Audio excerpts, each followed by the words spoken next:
Is that Shadow on the podcast? Holy shit. Ladies and gentlemen, welcome to ReelTok episode 120 with special guest Josiah Coops in his Shadow onesie. Josiah, how are you doing? Welcome to the podcast.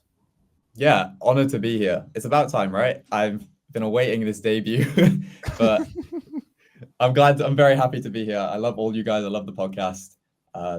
And I love Shadow, so it's gonna be good. Oh, and now my best friend's here, so I'm happy. And now Cam joins us. Hey, sweetheart. Hi. Hey, baby girl.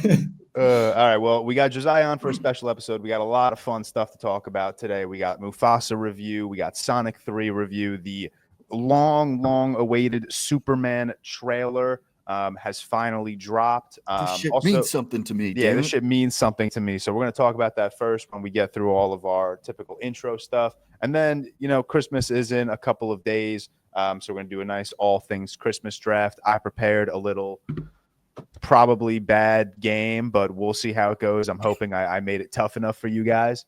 As always, shout out to our executive producer, the lone wolf, the lone king, Mr. Stefan Johnson. We appreciate you and everything you do. To all of our patrons, we appreciate everything you guys do for us throughout the year. And this is also last chance to use code SANTA, spelled exactly as is, SANTA, for 25% off of our Patreon membership. So if you were on the cusp considering our Patreon, now you have maybe added reason to join. Nice 25% off. Use code SANTA.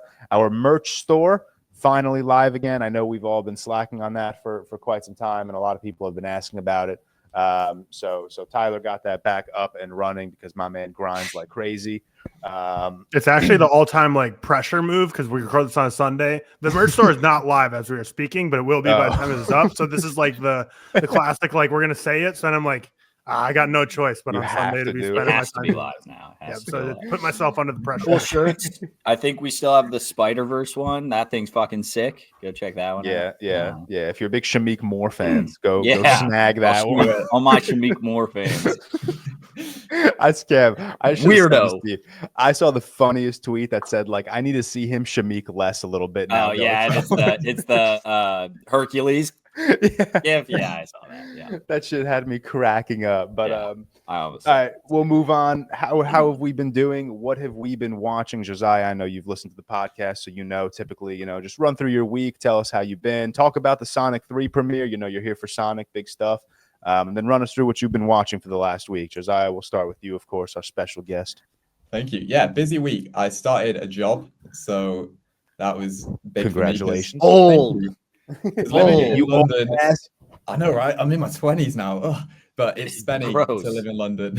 And I think it was when I was filming my trivia 10 for Tyler, I told him I had an interview to work here. But I got a job at the Paddington Bear Experience in London. And that's sick. It's a lot of fun. What's the job itself? Oh, Are you Paddington? I'm not Paddington. I have to look after Paddington sometimes. But it's half an acting gig, half front of house stuff, depending on where you're at. But you've got to pretend you're from Windsor Gardens or from Paddington train station. It's good fun. They're long days, but it's quite wholesome. If you've ever been to I forget where the fuck it is, but the Na'vi in the Avatar land have to speak in Na'vi. That would be crazy if you had to learn a new language for your job. Well, just that. I'm sure it's Disney World or wherever it is. I've never been, but they got to speak in Na'vi. Yeah, that would, dude. My lack of happiness could never make me work at Paddington Experience. Oh, trust me, it's great. And so much marmalade, it's crazy. I don't know where they import it from, but tell me out here. What's marmalade? I've heard it many times. I've never had it. It's orange sugar mixed together. It's like jam. Yeah, I've heard it a ton. I've just never. It's like jam, but not as nice. Orange, take strawberry jam. Yeah, it's just it's like British jam, so it's just worse than everything Americans do. This doesn't look like it's because we don't have jam here. It's not No, you don't. I'm not a texture guy. This looks like the texture. Yeah, you wouldn't like it. It's just like jam, but not as nice. It's orange jam. I don't like jam. Yeah. Yeah. You don't like jam? It's a texture thing. I've decided I'm out on things should either be liquid or solid, and jams and marmalade looking. Bro's still 8 years old. Yeah, what? That is 8-year-old.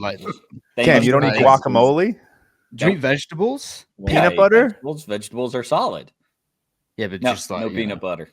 Oh, Cam, come on, man. I mean, I've said on the Something like pod I'm a that. picky eater, but Yeah, you have, it's you a have, that's texture fair. thing. It's, The texture thing I noodles can can either be understand. solid or liquid. Not you between. freak. sorry.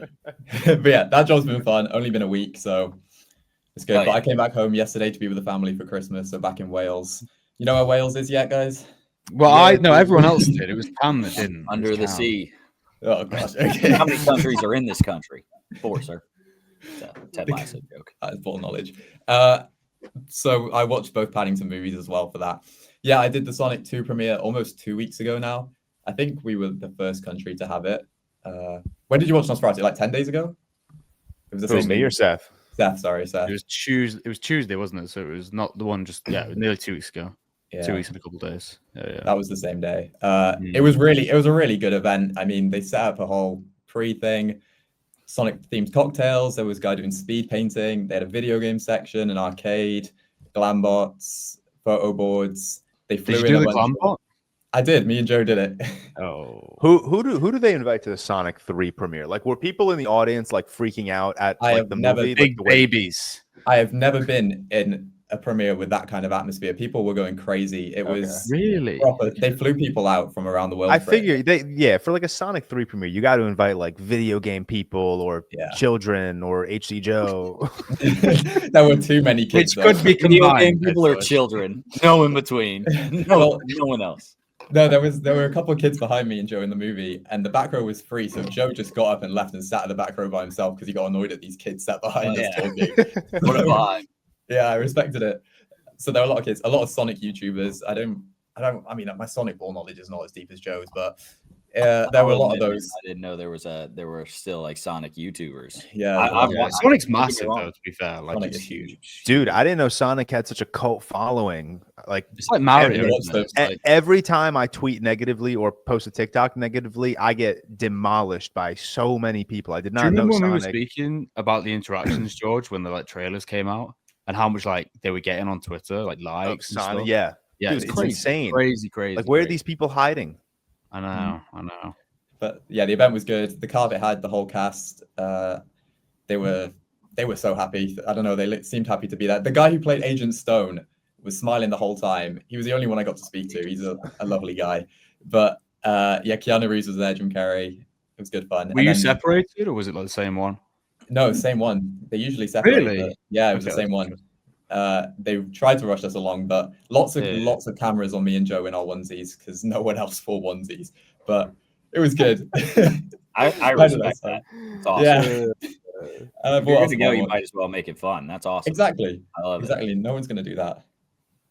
But I watched Carry On this week. I know you guys spoke about that last week. That was fun. I liked it. I watched Flow. I watched Flow because I'm trying to get myself amped up for award season. Yeah, I'm struggling a lot more this year than I have the last 2 years. I don't know what it is. Maybe Amelia Perez getting a bunch of noms at the Globes killed me off, but I watched Flow. I thought the Flow was good. I'd recommend. I rewatched The Interview. I was just thinking about it one day and was like, I'll watch it. I like The Interview a lot. I think it's really Sure. funny. Funny film. And then ended the week with Mufasa. Yeah, Hell great yeah. week. Tough way to end the week. We'll get into that, but it was a movie. Film, sure. Seth, we'll move on to you. What's going on? How you doing? How you feeling? Good. I told you guys the other day, my tooth broke in half. Yeah. was What did you fun. What did you bite What? into? So it was like an apple, but I bit into the middle by accident, and then How My strong tooth was the is middle of like- the apple? like as in the middle of the hard bit, and my tooth just like Yeah, but chipped. it's not like that hard, It's right? weak. That's what it is. It's Well, not this that it was hard. it was weird, and then Was the apple frozen? Can we see? Can It you get was- up close? Like show the teeth? Like no, you see, are- I've got it filled out now. Oh, okay. So I had to go to the dentist because obviously, like, it wasn't like I'm making it sound. It wasn't like my tooth was gone, but it was just like chip at the top. Yeah. But it was like on the bit where I could have probably left it, but it was sharp. You know what I mean? So I had to get that filled in, and that cost me like so much money, like hundreds and hundreds, which was great. Been away visiting. I wasn't on last week because I was quite ill. Then I went away visiting my grandma this week. That was really, really nice. Had Christmas dinner yesterday with my mum's side of the family. That was cool. Josiah, Usyk. Yes, That's the man. Good That's the fight. man. So That is good. the guy. I managed to get like all the family watching. That was cool. What I haven't watched a crazy amount recently. Nosferatu, I watched, and like I just said last Tuesday. Amazing. Obviously, we'll speak about that. Is that next week? Yeah, next week is a complete Nosferatu. Oh, cool. Okay. Baby girl. So, yeah. And Obviously, I loved it. As expected. Amazing. Loved it. Watched. I don't think Tyler can watched it last week, so I'll just quickly touch on the new Lord of the Rings film, The War of the Rohirrim. You talked your review. Said you didn't like it. That's about it. Yeah, I gave you. It's just like, I mean, it's a difficult one because the issue with the film like that is they've taken material that's like a page worth or 2 pages worth, and into like I think it's like 220, 215. They hobbited it. It is long. Yeah, I said that in my review, but like even more so because at least The Hobbit was like 300 pages and like 3 films, which was bad enough. Yeah, but this is like, Did you like Battle of the Five Armies more?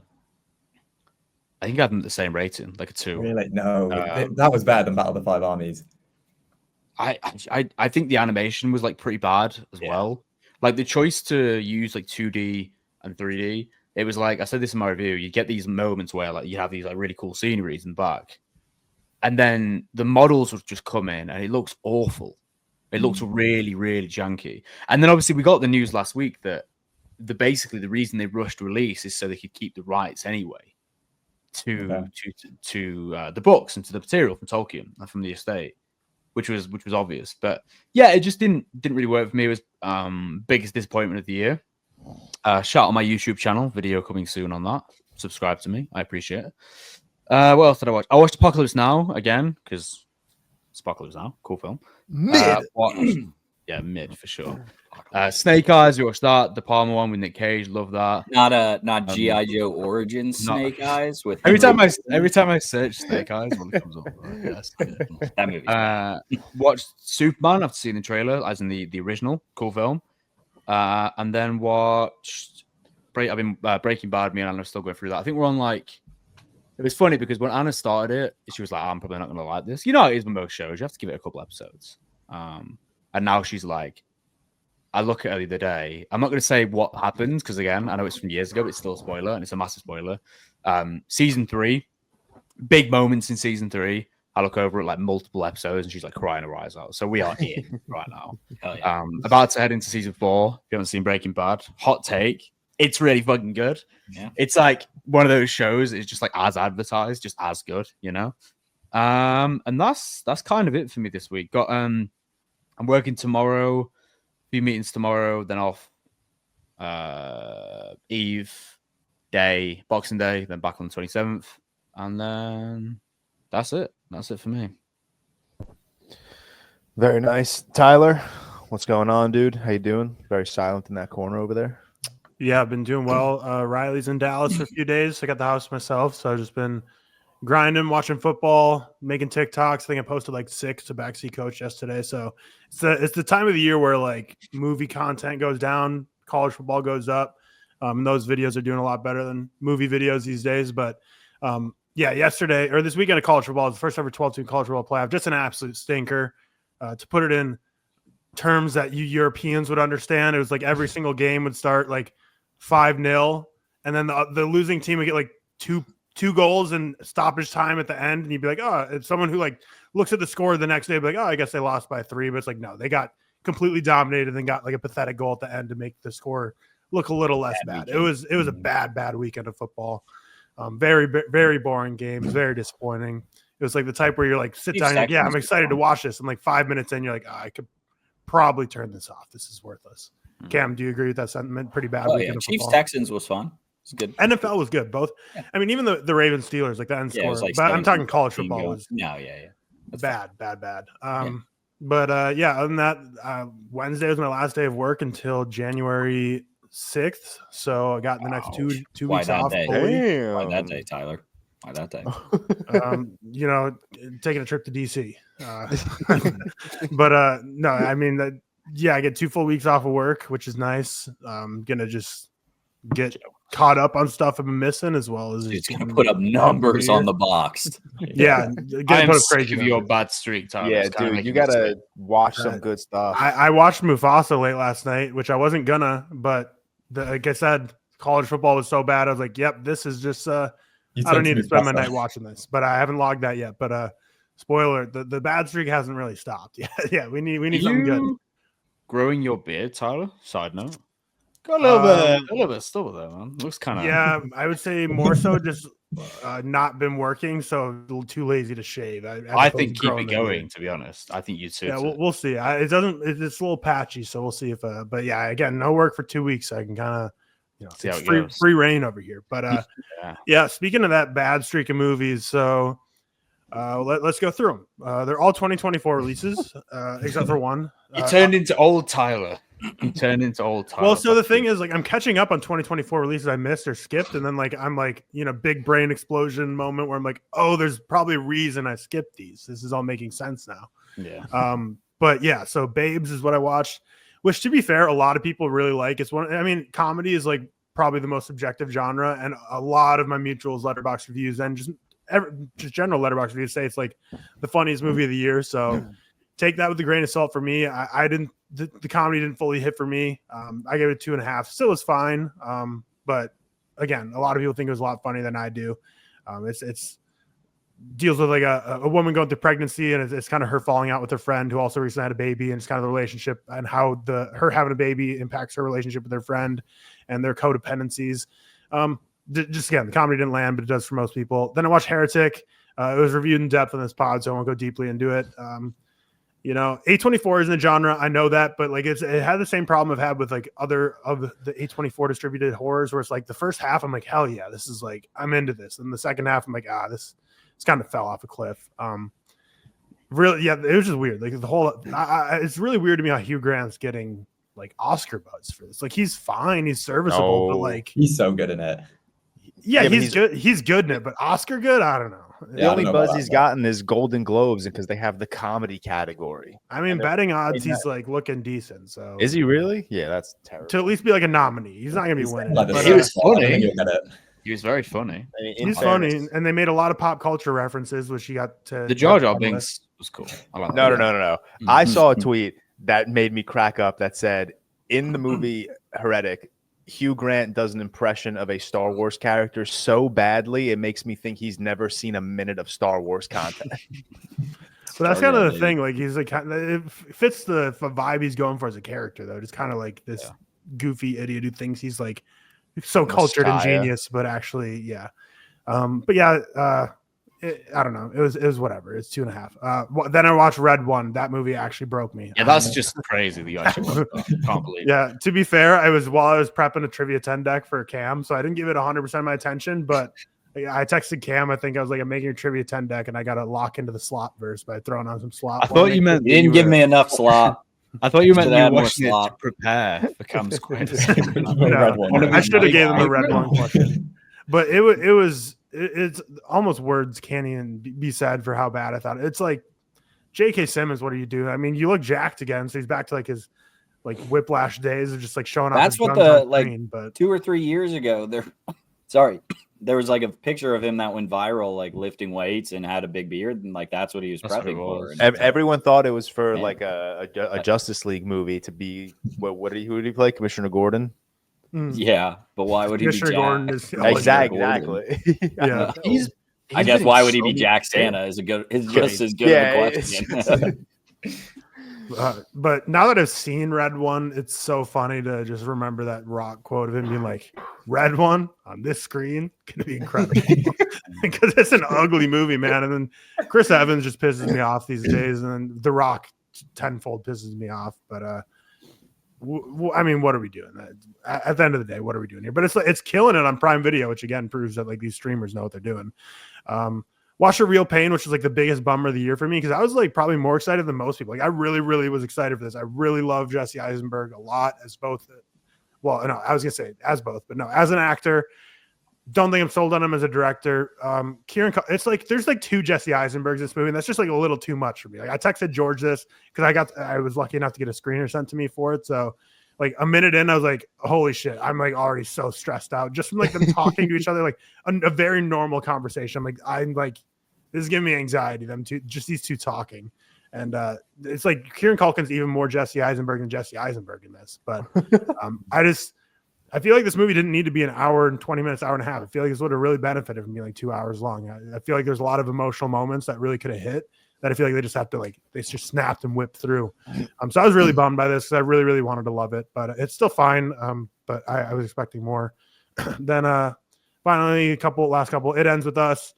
Obviously a very topical movie now with the lawsuits being filed this weekend. But first half of this movie is like a fine setup. Second half just completely goes off the rails, and it's just like really ridiculous for a movie that tackles themes of like domestic abuse and violence and toxic relationships. So it's like the way they go about it seems a little ridiculous, and I couldn't really buy into it. And it just seems like a topic to handle with more care than it was in this movie.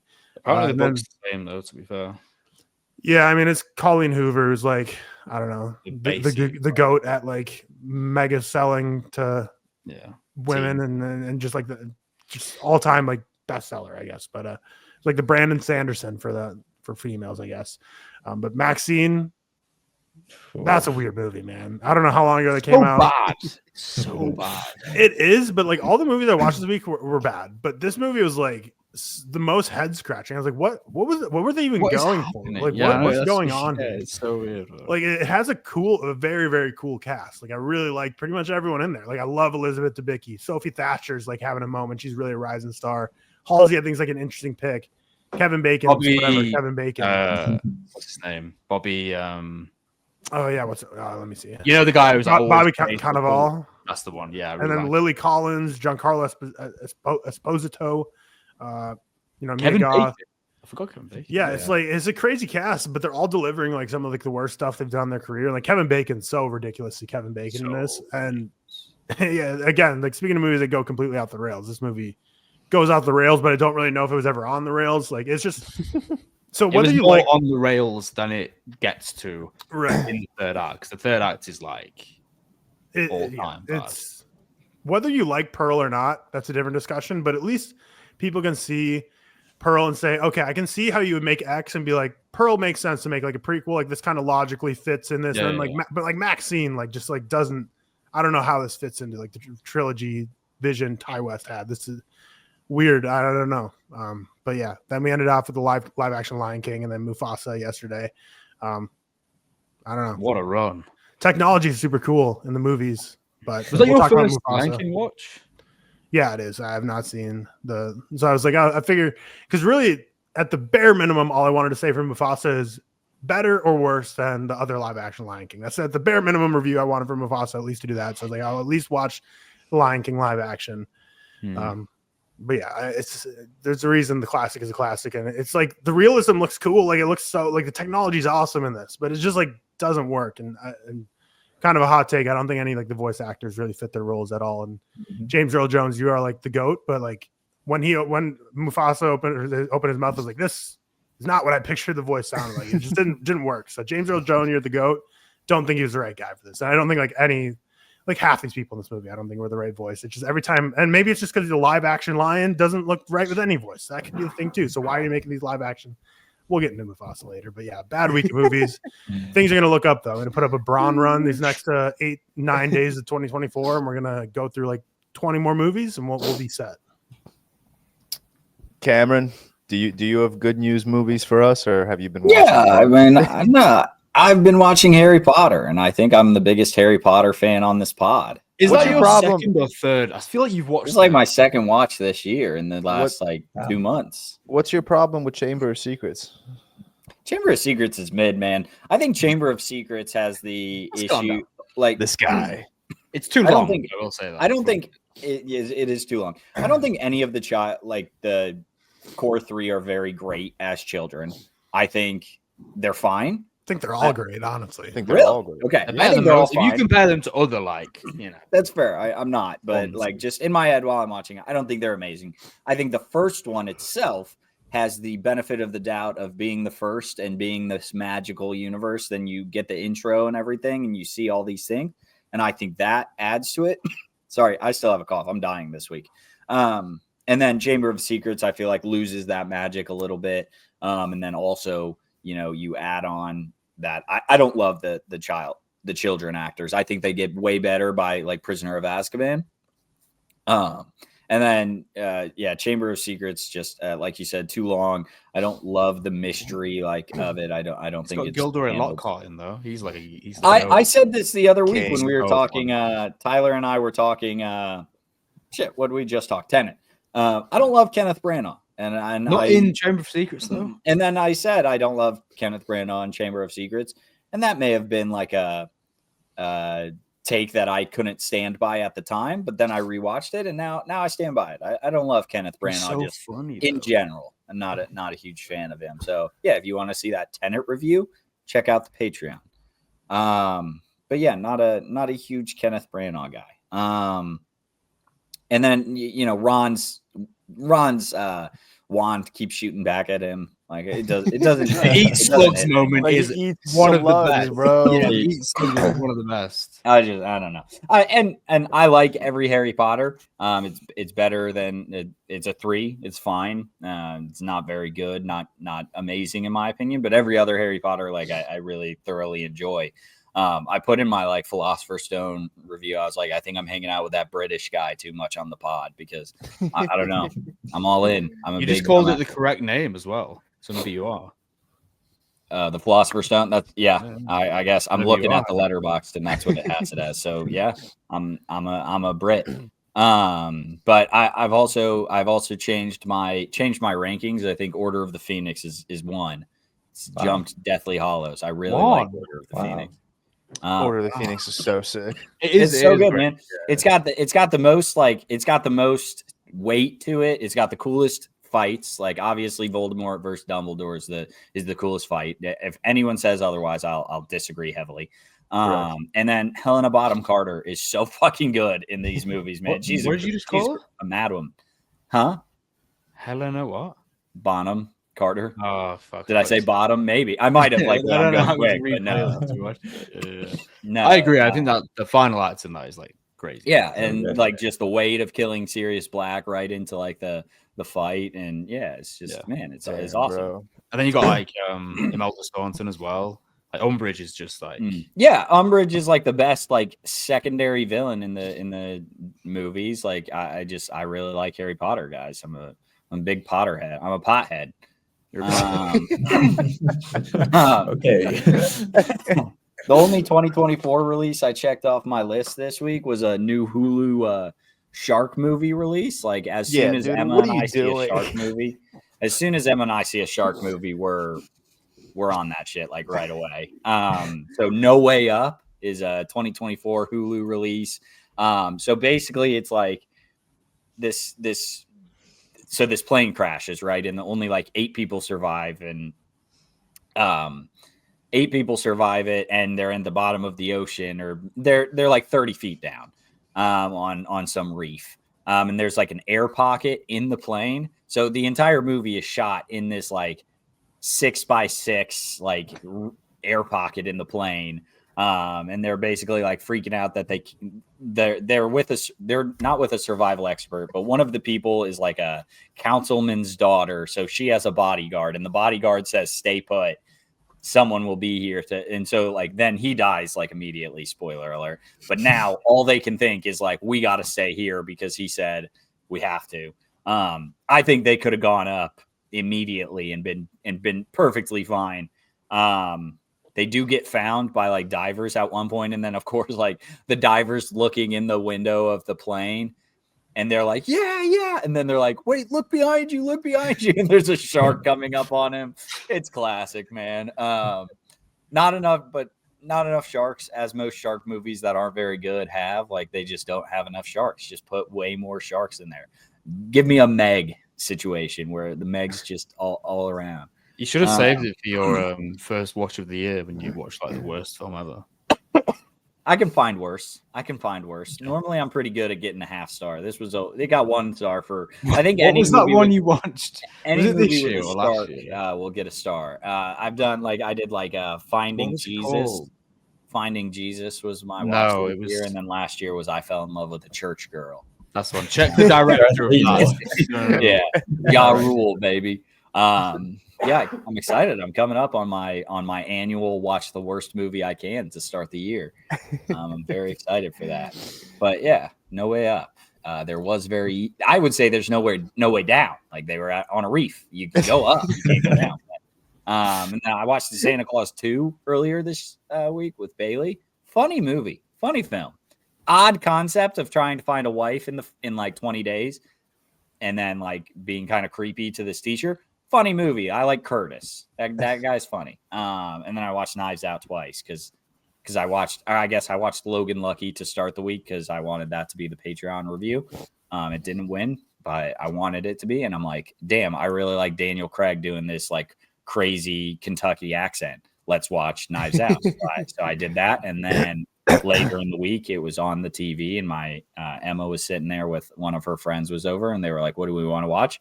And, you know, like when you watch something and then it's popped up on your Prime TV, it's like, hey, why don't we watch Knives Out? So we watched it again. But yeah, going to finish up Harry Potter. I booked my tickets for the old Christmas Day Nosferatu. Nice. How can you swing that now with 2 kids on Christmas? Oh, it's beautiful, man. So Christmas is a very, very hectic time, like for us. So like, because you have a family that just wants to see the kids, right? Yeah, of course. And also no family is, so now we live 30 minutes from my parents. And we live an hour and like 5 minutes from Emma's parents, like both of them. An hour and 20 from her dad, an hour from her mom's side, or from her grandparents. So we go to all of them in the span of like 48 hours. So none of them are like far enough to where we can say like, we can't come. But all of them are far enough to where it's like a little inconvenient, you know, to make the drive, especially with a 2-year-old or 2-week-old or 3 weeks now.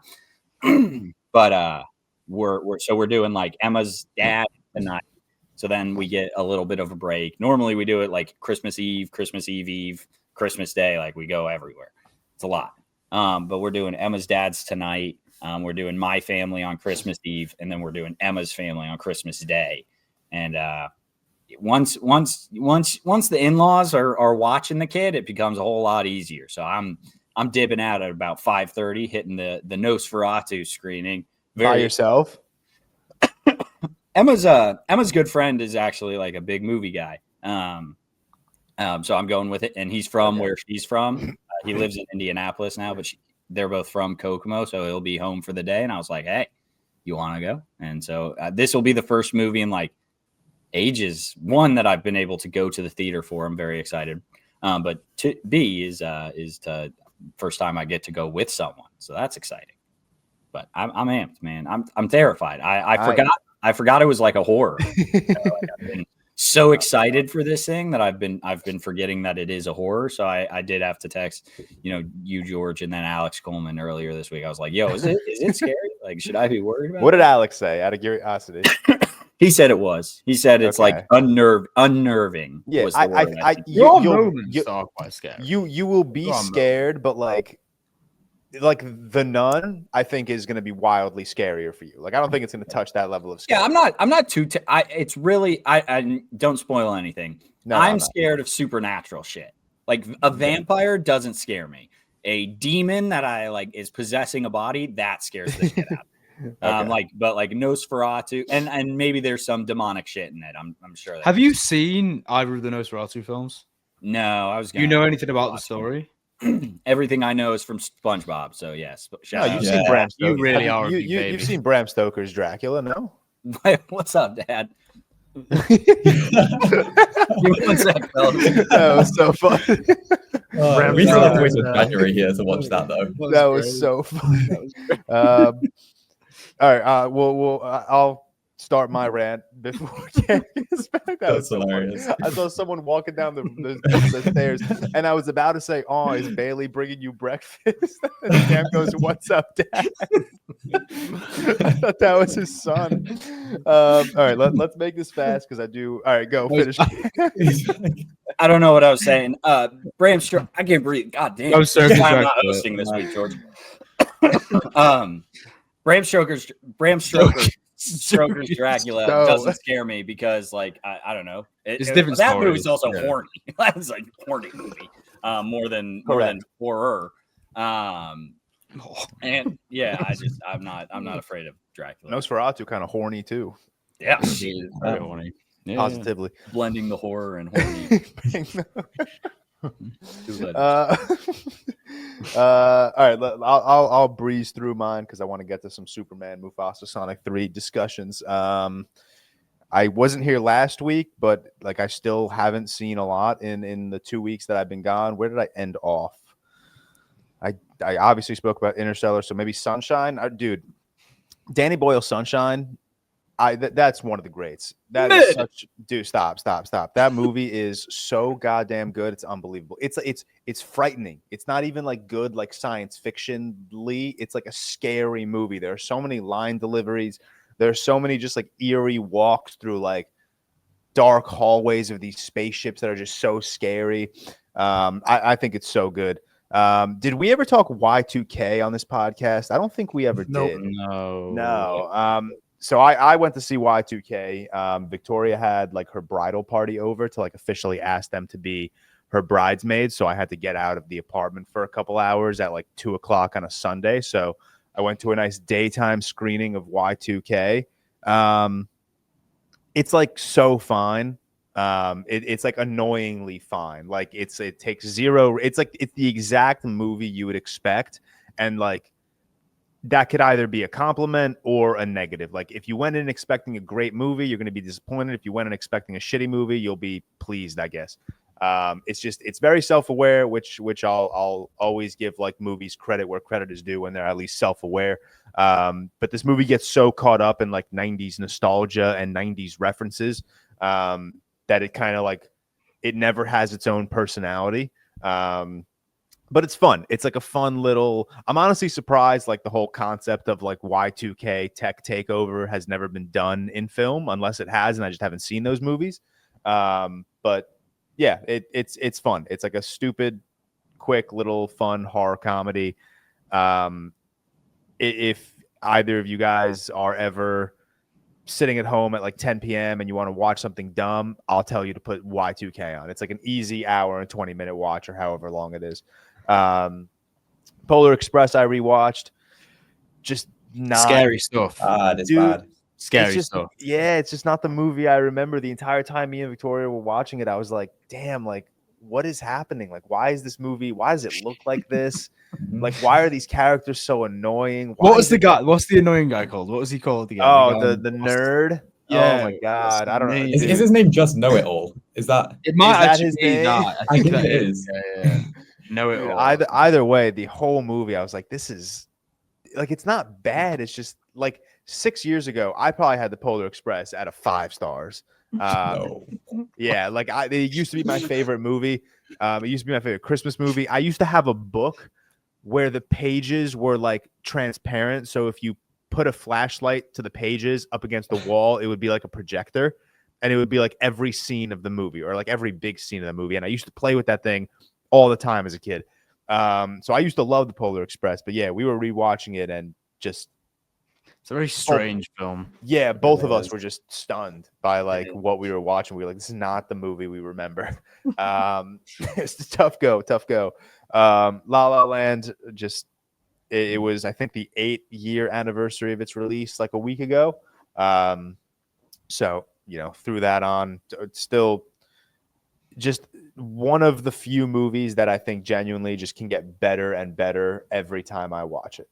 A lot of my favorite movies don't get worse when I rewatch them. They just kind of stay plateaued.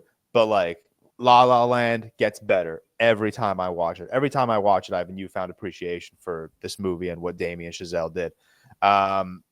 Seth, I think you're the only other one on this pod that watched Kneecap. I've seen Kneecap. You've seen Josiah. Yeah, fantastic. I was very surprised. So I'm honestly surprised it's not like good. In like more, you know, best of the year discourse. I think it sits just outside like my top 10 right now. It might be at the 10 spot. Pretty good. But yeah, I really enjoyed this. Kind of just like a same vibes as like Straight Outta Compton. You know, rebellion in the face of systematic oppression, resilience. There are a lot of powerful messages in like speaking up and speaking your voice and speaking your native tongue. And it also just bopped. Yeah. I didn't find out, and this is just my ignorance, I guess. I didn't find out until the end of the movie that like these guys are real. Yeah, they're just playing. That's their first acting role as well. Yeah, it was the first acting, and I watched this movie. It was like a day I worked from home, so I immediately went to the gym after I watched this movie, and I was listening to Kneecap music, like their actual music. Dude, they kind of bang. Yeah, they had an album drop this year. But yeah, I didn't. It made the movie just wildly more impressive. The fact that this is like they're playing themselves, acting for the first time, like it's fantastic. I think there's some really cool, like, you know, tripping on drugs sequences. I love when movies kind of like get stylistic for those sequences. I don't know if you guys have ever watched Get Duked, but there's also that was like one of your early recommendations. Yeah, that was like one of my early recommendations. But there's like a really cool like tripping on acid scene in that movie, and I love when movies like get like really stylish and creative for like drug trip scenes. But yeah, Kneecap was fantastic. Had a really good time with it. I watched the Billie Eilish, The World's a Little Blurry documentary, which was the documentary they made about her, the making of her first album. I didn't know this documentary existed, if I'm being honest. One of my friends mentioned it. Shit made me cry, dude. You guys know how much I love Billie, and that first album of hers means the world to me. So that whole documentary was just... Wait, remind me, which one was the first album? When We All Fall Asleep. Where Do We Go? Oh yeah, good album. Yeah, that album just... I mean, I think all three of her albums are unbelievable, but I still think one though. Yeah, she's the GOAT, man. She's the GOAT. She's the best pop artist doing it right now. Shout out Arizona. When she toured here, we gave her the worst concert experience ever. Threw bracelets at her on stage, hit her face. Why? Oh, I saw that. Well, it wasn't me. I wasn't there, but I know it wasn't you. When she did the, You Make Me Hate This City, there was an extra oomph for Arizona. She's probably never coming back here. That's all I say. The crowd was horrible to her in Arizona. Yeah, we throwing shit at her. Damn, we saw her at the UBS Arena maybe like a year or two ago. Victoria and I. It was right after Happy. It was early on in her Happier Than Ever tour. Which, when did that come out? 2022. So yeah, that was a great concert. She's awesome. I love her so much, man. She's so good at what she does. It's unbelievable. Revenge of the Sith. Yeah, dude, I might just give this a 5-star. There are a lot of things I don't like about this movie. You're cooked, man. You're cooked. Yeah, I'm washed. Me and Josiah, man. We're just you washed. Get it though. I just like it is big, to be fair. The first like half hour of the movie, like I don't care about the politics. I don't care about like how they defeated Grievous. I think that was very rushed. But like, dude, the highs of this movie they're so sick. The whole last hour is like genuinely like stand up and applaud. Like I know, Cam, you have a problem with like the over choreographed like Battle of Mustafar, and I used to. It's too long, man, and they're barely even swinging at each other. Like that's my thing. Really long. My thing is like I'm on your side. I think it's over choreographed, and I think it is. But it's long, awesome. But it's like who gives like it's a Star like that the Battle of Mustafar could have been its own movie, and I would have been like cool. Like make it 4 hours long, just Obi-Wan and Anakin going at it. But yeah, I swear, every time I watch Revenge of the Sith, every time I watch it, I'm just like, damn, like there are just such insane Star Wars highs in this movie, and it's so good. It's so good. You are the chosen one. I failed you, Anakin. I have failed you. I'm like, damn. Order 66. Oh, I love it all. Fine, man. Order 66. Anakin just so. I mean, Order 66 is perfect. I'll admit. Yeah, that's perfect. The way they handled Order 66. But also, here's the thing. The reason why I don't mind this movie being like 3 hours long or whatever it is, 2 hours and a half long, and why I don't mind it being like just so extended is because if it was shorter, the number one like criticism this movie would have taken is Anakin's descent into the dark side was rushed. But they like took the time to like genuinely flesh it out. Obviously, now we have like the Clone Wars TV show, which just like adds to it. But like if the Clone Wars TV show didn't exist, all we would have had is Revenge of the Sith. At the time, that's all we did have. So yeah, I don't mind this movie being overly long and overcore. It's just like it's Star Wars. Fuck it, it's awesome. It's so sick. Comfortably the 4th best Star Wars. Am I right? I think it's I don't three. hate that take. Which one? That it's like the 4th best. I have it 4. I have it 4. I mean, it's still very I have good. it 3. I have it 3. I have love it 3. He's Sorry. great. I still have it lower than Return of the Jedi, but I think. Do we like, all have the same top 2 then? Like we all have the same top 2? No, I'd have Revenge of the Sith top 2. I'm a prequel kid though. I'm a different I love generation than you. I love I'm that. stand by that, Josiah. I got Empire and A New Hope, and then Revenge. Yeah, I've got Empire. And then The Last Jedi. Seth knows The Last Jedi. The Last Yeah. Jedi. Goddamn Me right. too. Arguably. The Last Jedi's Last Jedi good. Last Jedi good. I mean, I was on a science fiction kick after I watched Interstellar, so I told you guys why I watched Sunshine. I rewatched Denis Arrival. Another movie, man, just gets better every time. That movie is insane. And then I was gonna rewatch Interstellar in IMAX. I wasn't only gonna see it once, so I went back with a couple of my buddies. That's the best movie ever.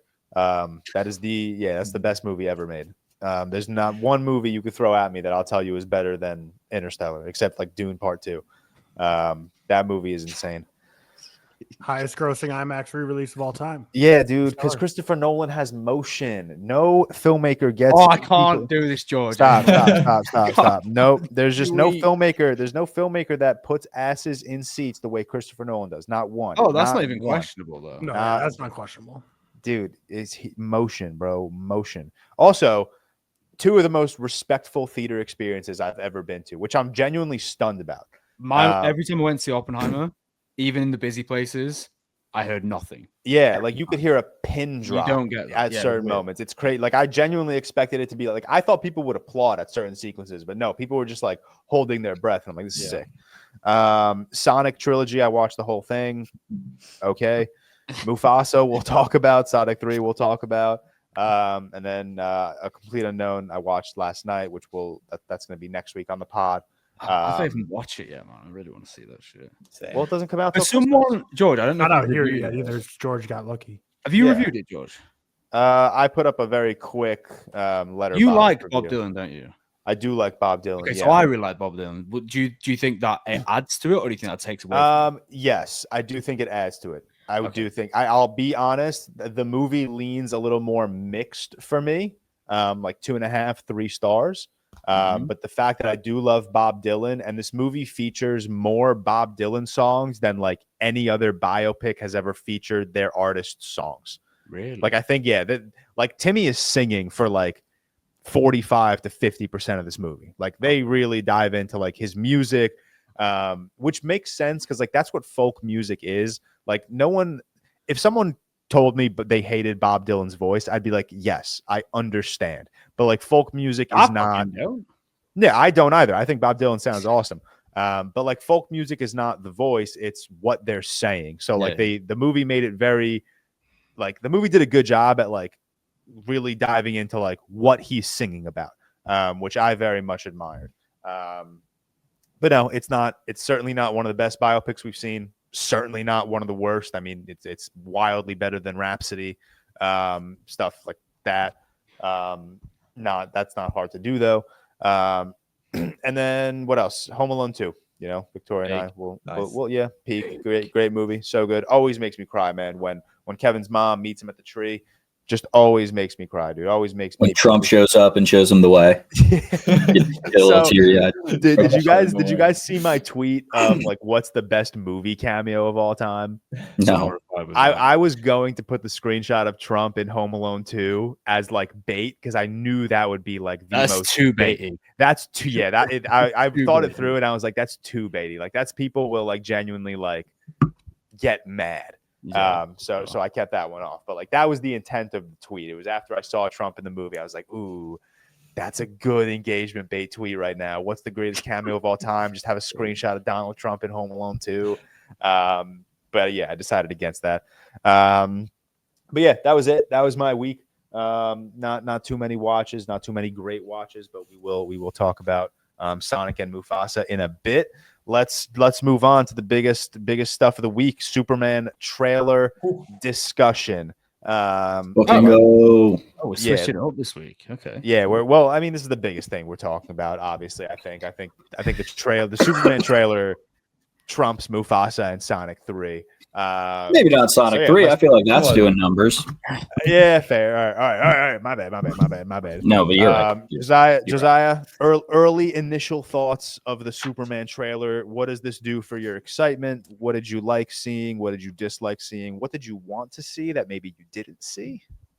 Yeah, I don't think I'm as big on Superman in general as lots of people seem to be. I don't know if that's like a huge Superman sucks, but this Superman Let's calm down. Bro, stop with that nonsense. But like this Superman, this is different. Like I've seen Man of Steel. I like Man of Steel. I don't love Man of Steel, but I like it.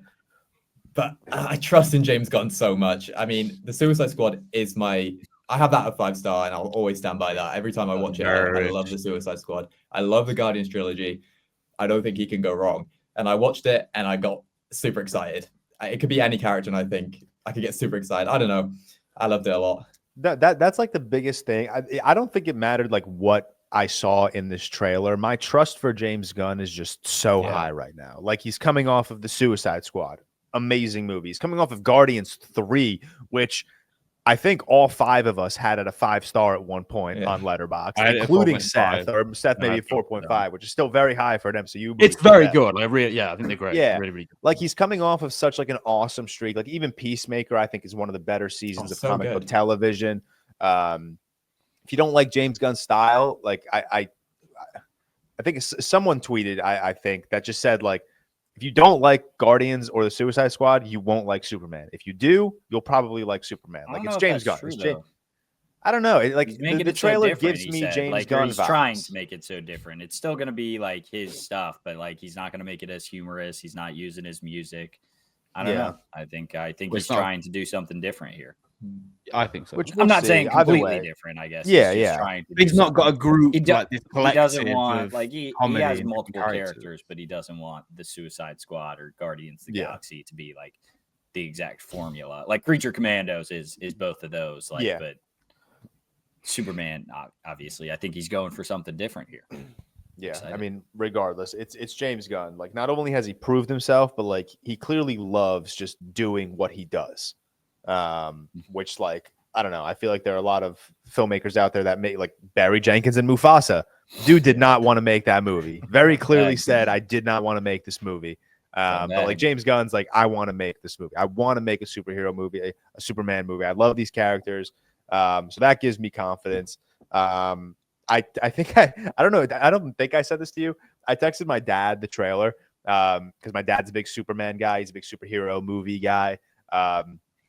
And his response was, "Looks great. I love the dog idea." Yeah, I don't think he realizes Crypto is like an existing character. I think he thinks the movie made up like a dog. Yeah. People say that to me. I love it.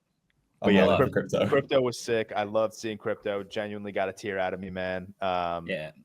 He's I'm obviously very excited just to like dive into the trailer a little bit, but I'm obviously very excited. Took my excitement from like a 10 to a 10.5. Yeah.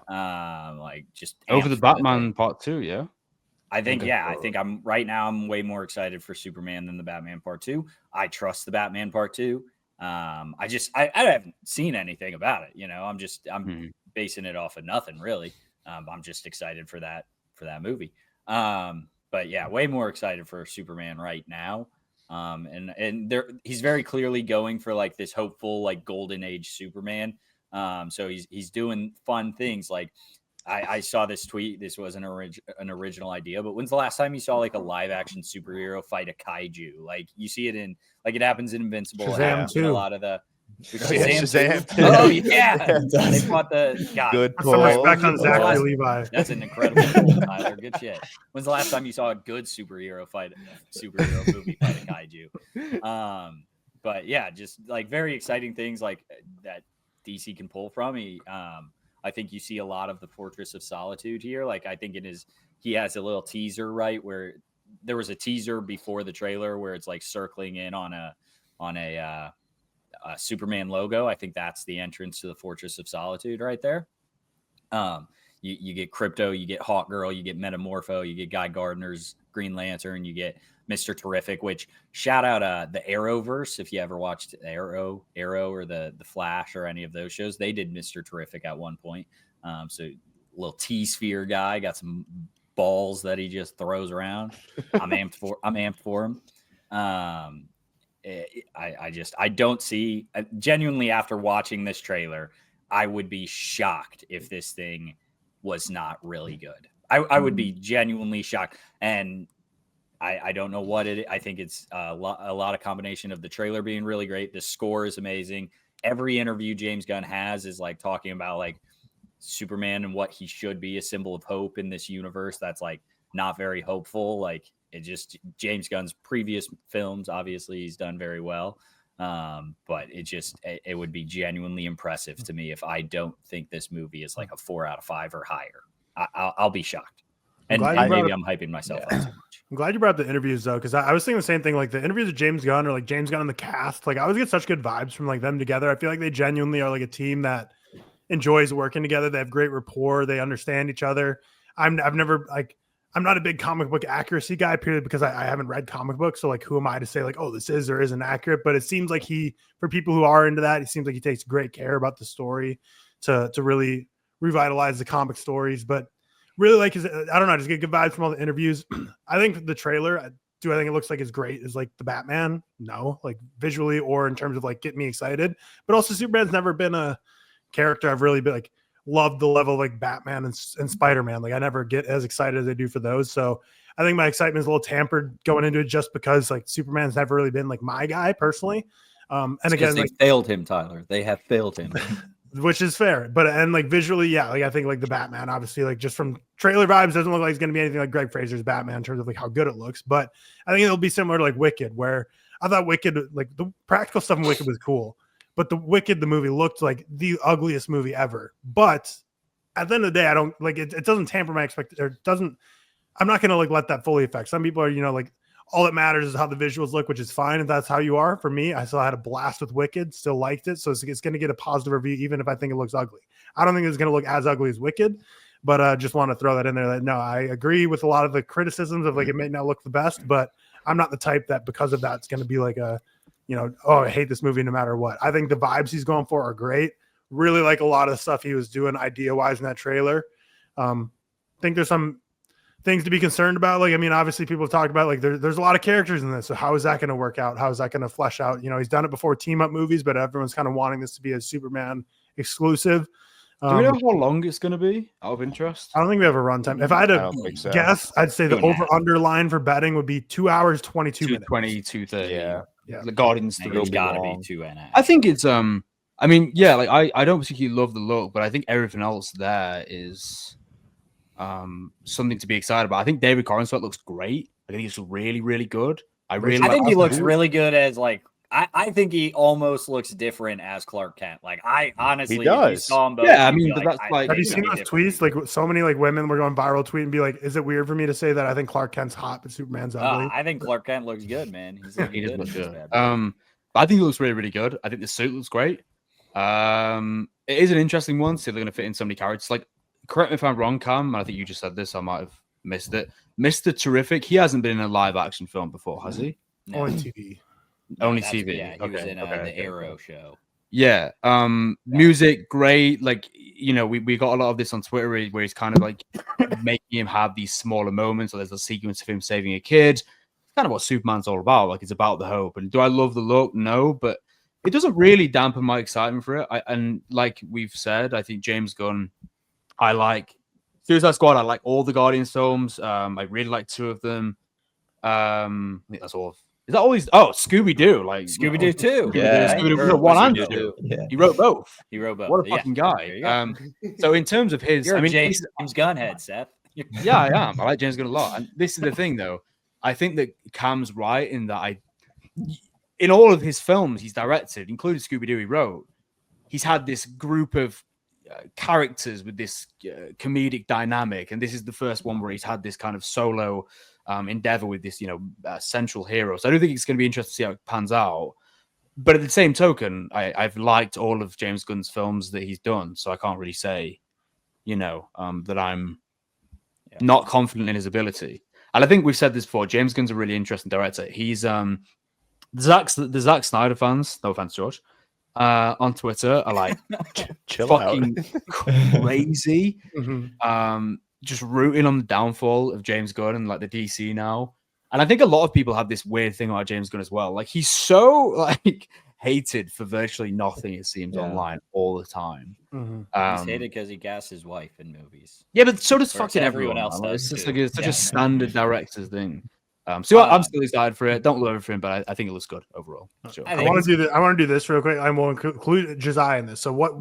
It's December 22nd. We're recording. This movie comes out in 7 months. What's our score predictions right now today? 4.5. 3.5. 4.5. Ooh, I'll say 4 for me. 4. 4. I'm gonna say 4.5 for me as well. 4.5. Yeah. Okay. I think Well, someone I think- someone clip this and we'll see how we stand up. I think it'll feel really refreshing once we get to it, though, because we'll come off of what the MCU is giving us. Captain America's Captain probably America. not going Is to be that good. when's that? Thunderbolt. That's February, I think, Captain America. Yeah. Then we got Oh shit. Thunderbolt. February. I'm leaving hope for Fantastic Four, but Thunderbolt I think doesn't look. it doesn't look that bad. Mind you, It doesn't. in the time this movie's coming out, by end of July, we'll say this is middle July. Mind you, we're gonna have 3 MCU movies. Yeah. That Wait, how? we're gonna have Captain Fantastic America Four as well. in February. Thunderbolt. Oh, it's in Fantastic March, Four and before Fantastic this. Four is July, and that's just That's insane. So I think this will be, like Josiah said, almost like a breath of fresh air. I think Fantastic Four will be good. That's just I'm excited for it. that's my hope, at least, right? Remind me But, who's directing Fantastic Four. Cam? John Matt Watts. I Shackman. think. Wait, Oh, who's is it Matt Shackman? Shackman? Why did I think it was Matt Shackman? No, you might be right. You might be. I think it totally is. You guys all need to revoke your comic book. Yeah, this is I- crazy. You guys Shazam 2 pull, Matt Shackman pull. I might be the guy. right. I think John Watts was attached. Matt I Shackman, could yeah, be wrong. yeah. I think it's worth noting on like the multiple characters point of like how is he going to do one solo. I think from everything I've seen online of like ideas and I don't know if these are true leaks, synopsises, or anything like that, but it's this idea that like this universe has superheroes. Like this is not an origin story. Superman is not a first superhero in this universe. It's like this universe has superheroes, but they are like they're like kind of corporate cogs. So people are like giving a lot of shit to the Hawk Girl costume and the Guy Gardner costume. And the idea that I've seen online, I don't know if it's true, is that like these superheroes like work for Stag Industries basically to do good, but it's not like a The Boys situation, like where they're actually evil, but like they're doing good, but they're not doing everything they could be doing. And their costumes are made like by corporate designers or whatever. And they're supposed to be like the face of this industry of like superheroes. And they do all that. And then like Superman is like this pure good, like showing them how to be true superheroes kind of thing. Guy I think that's Gardner, really interesting. The correct me if I'm wrong, George. I know you've read like some comics and whatever. I saw people on Twitter like complain about the look. Isn't he meant to be like kind He's of meant to look goofy. dorky and like That's his. weird? Yeah. He Hair looks looks like he is in the exactly like comic book. comics. Yeah. Okay. That's Yeah, like his like, thing. Google a picture of Guy Gardner. He has a bowl cut in the comics. Right. Like, it's one of those things like people just talk without Mhm. like actually knowing what the idea is. And, I know. and I could be completely wrong. Like what No, I'm what they're pretty sure going you for, are. but I think like that interests me more than like, yeah, Superman's gonna lead this team. I don't know. That really excites me. I think I'm gonna talk about this for an hour. Sorry, but if anyone else has Keep going. This like. See, this is what comic books should be. When we talked like Chris Evans getting cast last week in Avengers Doomsday, and I was like, I don't care, this sucks. This is what this should mean something to me, damn it. But like Lois Lane, Rachel Brosnan is as Lois Lane and Clark. Good cast. Have, like, Good casting really choice. good Perfect chemistry. Like casting choice. they were casted. Or damn it, Cast. they were cast. Damn it, they were cast together. Like as like because they have such good chemistry, right? And so I'm really excited for them. It looks like they're possibly like already in a relationship, which I'm tired of like origin stories. I think at this point, I just want to see cool comic book shit. You can give like obviously like a coming of age story, but like just be Superman already, and like have an idea. But I hope they're already together or they're like starting their relationship, because you clearly see them. They're making out a lot in this trailer, like man. multiple times in the trailer. Yeah, I think it's like 3 or ton. 4 times they're Yeah. making out. And so like they're together early at least, because James Gunn did say like most of this footage is from the first like say 20, 30 minutes of the movie. So like they're probably together already, which is exciting. Good. And then like Nicholas Holt, man, I was gonna say we haven't mentioned looks him. like he's gonna be sick. just going crazy. He's gonna be I so think sick. the most angry man who's ever been captured Yeah. on film. Yeah, I love the. I think it was Sydney who tweeted like, "This is the most bald someone's ever looked in their life." I'm bolder.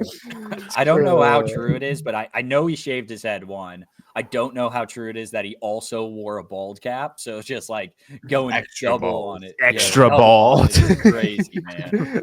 He's so funny. He just like shaves his head bald and shows says like, "All right, I'm ready." They're like, dude, we're putting you in a bald cap. He's like, damn it, man. Damn it. Yeah. No, but I think he looks amazing. He looks cool. Yeah, he looks cool. The like Ultraman that you're getting in the trailer looks like it could be Ultraman. I've seen theories that like it could be an early version of Bizarro. So like he has a mask on.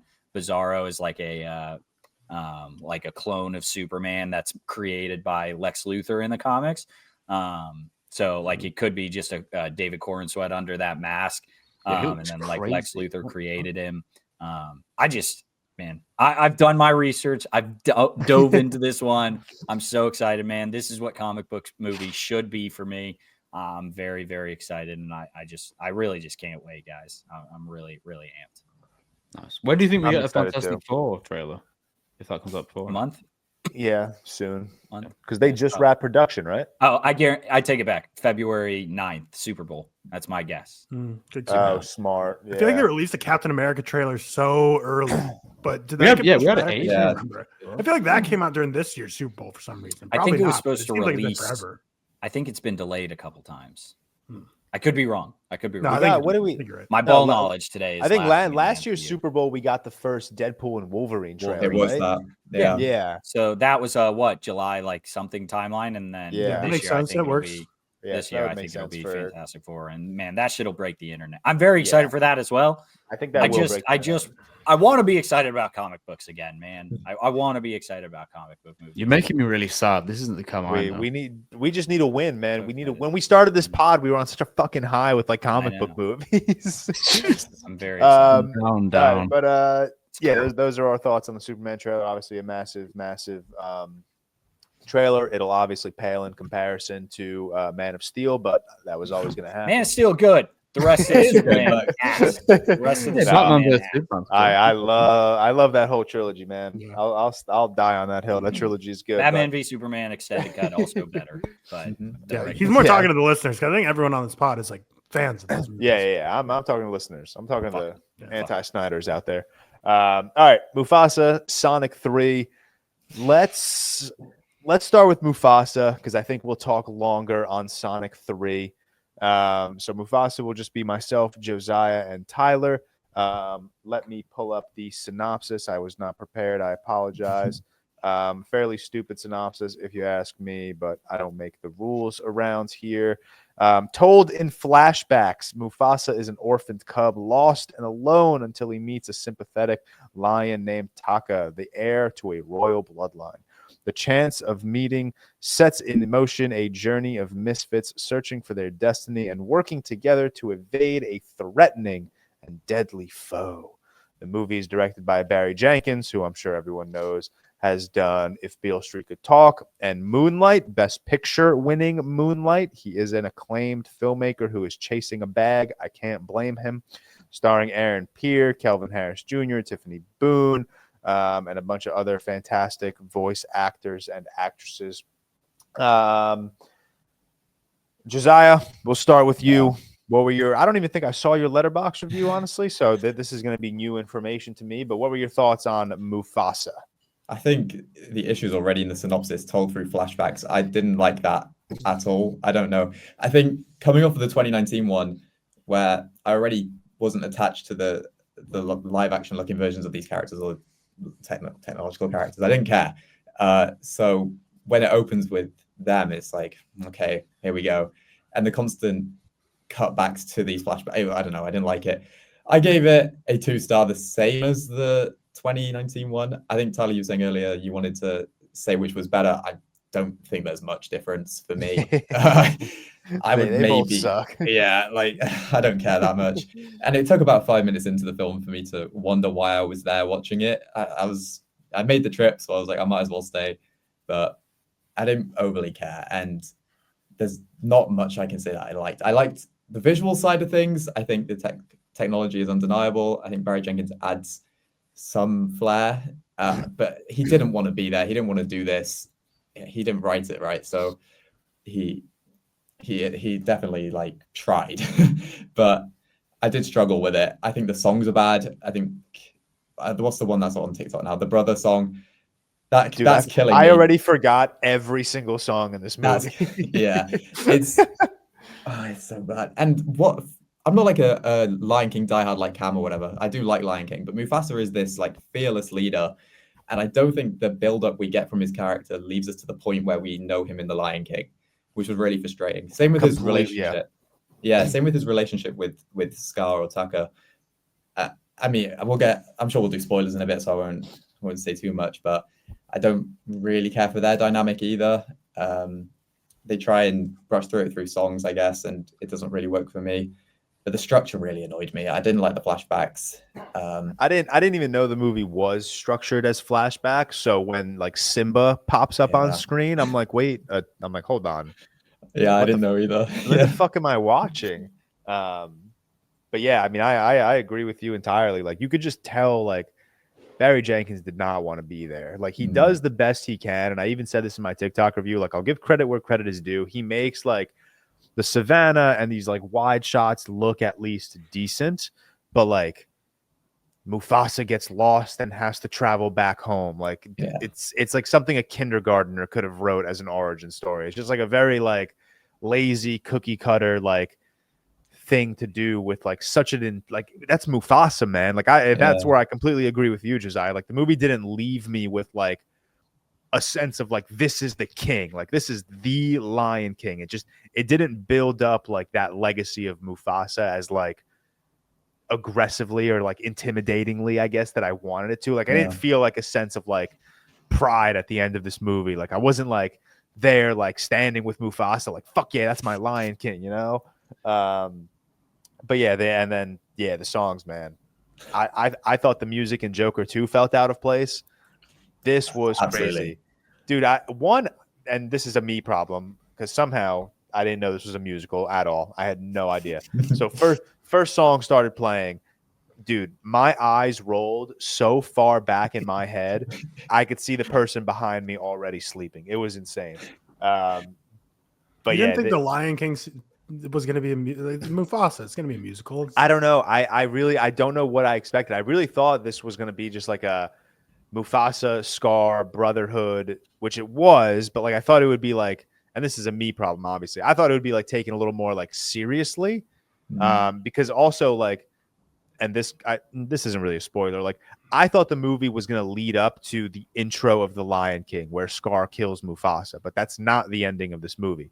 So like the whole as Mufasa was going along the movie, I was like, dude, just get to the final scene. Just like I want to see it in live action. Just fucking get to the final scene. And it never happened. And I was like, damn, what a waste of a fucking movie. Yeah. The songs are a weird one, right? Because after Moana 2, everyone was begging for Lin-Manuel Miranda because of how bad the songs were in Moana 2. And then he does this, and there's not a single good song. I don't know if the people I think part of it, like, I think I like Lin-Manuel Miranda more than most, but again, I think part of it's just due to what George is saying too, where it's like, I don't know if you could make any good songs that would have like worked well in this movie. Because I even think in the live action 2019, it like still feels weird when you have the live action version of like these songs being played. But yeah, I don't really think any of the songs worked. Weirdly, like I think direction wise, I think there's some interesting shot selections in this movie, but I think the visual effects of the 2019 one were better. Like I thought I was going crazy. Like I thought the 2019 one looked better. Like I felt like they put more money into like the technology. You would think 5 years later, the computer generated ability of these lines would look better, but I don't know. Like something about this felt more uncanny. And I felt like when I was watching 2019, I was like, God damn, I was like, these lions look incredible. And then this one, I was like, this looks like computer generated lions. I don't know. Yeah. So I'm taking a thought from Sydney and her Letterboxd review because she kind of articulates my thoughts better than I can. But like she was basically just saying like I can't get behind like these like fake real life animals. Like I know they're not real, and like it just once I have that thought in my head that like these aren't real animals, they're like live action animated motion capture, whatever they are, it's like it becomes very jarring. It's like I can't immerse myself in this world or these stories because all I'm looking at is fake animals that like are very aggressively fake. Like you could tell they're not real. To the point where like, you know, the motion of the savannah around them like doesn't move accordingly to the way they're moving and things like that. Like if you really start to like focus on like little bits of like the way they're moving and the way they're moving against their environment, it just becomes very jarring. And it's like I can't let myself like immerse myself in this movie just because of how like removed I am from like its realism, which like again, me problem because obviously the movie's not real. Like I just have to like accept that, but like it's tough to sit through. It's tough to sit through just knowing that none of this is real and it looks very not real. Yeah, I even though like it's impressive how they do it, whatever, it just feels dull still. Like there's no life there. It feels lifeless. So it's just you can't get behind it. It is. I don't feel the attachment like I do to the animated characters. Yeah, it's tough. Yeah, I feel like if they made a Mufasa like prequel, whatever, in the same style of the Lion King original, like the original animation style, I feel like the box office would be about the exact same as whatever this will make, but it would cost them infinitely less to make. Because I don't know why they didn't just say like, screw it, let's just do Mufasa prequel in the same Lion King style. The songs would have felt better and more in place. I bet they would have all hit better. I think it genuinely, I don't think the live action of this changes the box office at all, as opposed to if you just made a Mufasa animated film like normal. I think this would get the same amount of people coming out of the theater. Also, this is like, and Cam says this all the time on the podcast, like you could do so much more in animation. Like you could just make it like, and when it's especially with like the Lion King, like you watch old musical numbers from the original Lion King and like Simba and Timon and Pumbaa, like they're moving in like a very lively and creative way. Like it feels like fun. Whereas like you can't make a live action lion like move in the way that you can an animated lion. Like it doesn't feel as creative or as like fun. It just feels very like bland and dull and very like, I don't know, just like very straight edge. Like it's there. Like the movie's there. And also just again a me problem. I don't really care about the Lion King as much as I can. Like I haven't rewatched the animated one in a long time, but like I've never felt the need to. So like even when like Timon and Pumbaa come on screen, I'm like, oh, they're here too. Again, I have to listen to Seth Rogen's voice for another fucking 2 hours, and it's like it's the worst thing ever because like he is not Pumbaa, man. Like he's not that character. That voice one of the main reasons I hate the flashbacks. Yeah. It's like I don't, and I hate to say this about a fucking cub, but I don't give a fuck about Simba's son like at all. Like I don't care. And the movie ends with him. The movie ends with like a shining light on him, like preparing to become king, and I'm like, I don't fucking give a shit about you, you stupid cub. I hope you fall off that cliff. Like it's crazy. It's like, yeah, it's just, I don't know. Barry Jenkins, I expected more from a visual perspective, and I think a lot of people like, so again, this is a me issue because I think a lot of people are saying like, oh, he at least made some visually interesting choices, but again, I think 2019 looks better. But I think the most issues from this comes from the writing and more just the conceptual idea of doing the live action. I just don't think the magic is there. Verbal meme.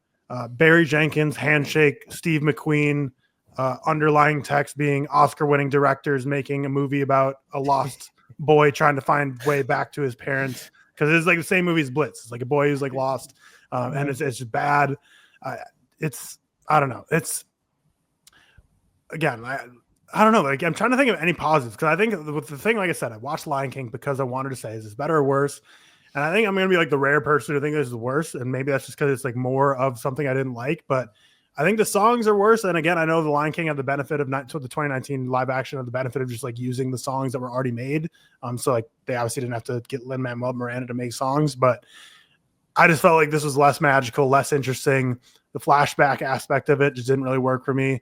I think it was Well, I guess I don't know. Are we doing a spoiler section on this, or are we just talking freely? What's the vibe, George? Yeah, I say we just talk freely. Like, Okay.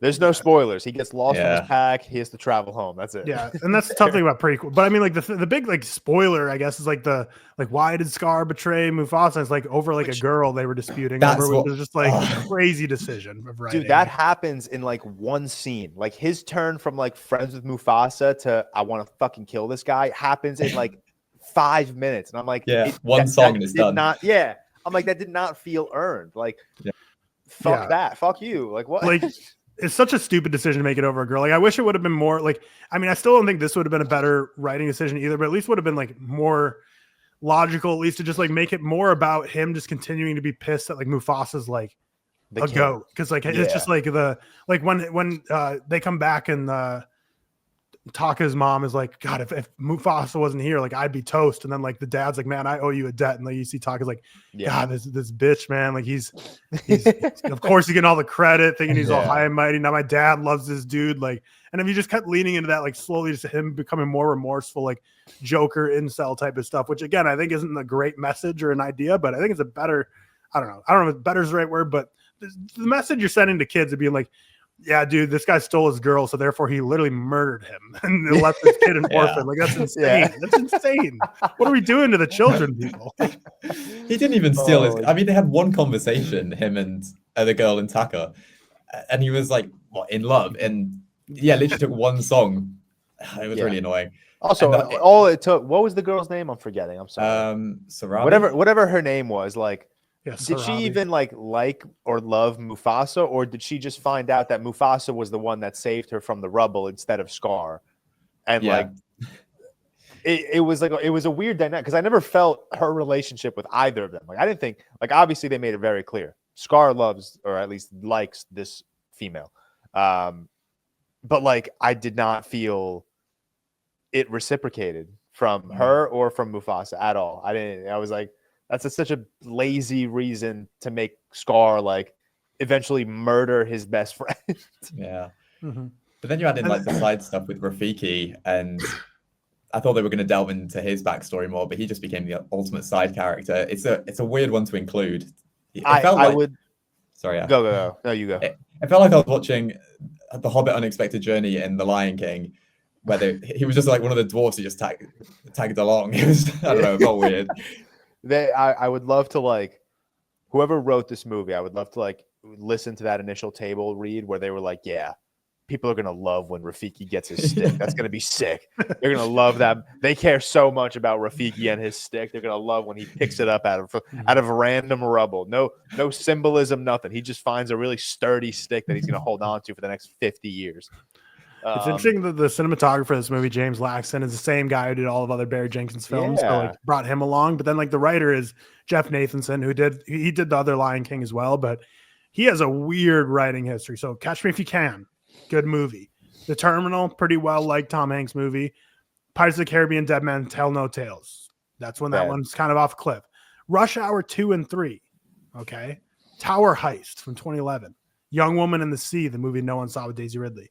And then Speed 2, like just a very weird filmography. And he's writing untitled Pirates of the Caribbean reboot. So he's the guy. So you're getting the Dead Man Tell No Tales guy who wrote Lion King and Mufasa. He's the one who's revitalizing the Pirates franchise. So stay tuned. But yeah, I don't know. Not much more I have to say about Mufasa. It's just a movie that, like, I think your Letterboxd read, George, summed up perfectly. I just read it. It's like the level I don't care, or the way I didn't care about any of this. Yeah, like nothing. There's not one point in this movie where I was like, oh, I care about that. Like, that's cool. Like, even the whole movie, I was like, oh, can't wait to see how Scar gets his scar.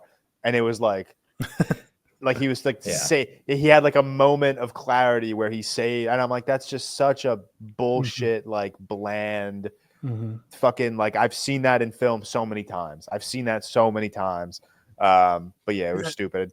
And the emotion in this didn't hit either, because like so like when Mufasa gets lost, when he gets like swept away and the lion breaks a dam and he gets lost from his family, like that didn't hit me emotionally. Whereas like 2019, when I rewatched that, like I texted you guys in group chat, I was like, I literally had to pause the like multiple times during like the Mufasa death scene, because I was like, this is like, I'm about to be like flooding my apartment or my house with water, like from tears. Like I was like, this is like destroying my heartstrings. I in this one, just none of the moments that they tried to like recreate with that. You know, I will give this movie.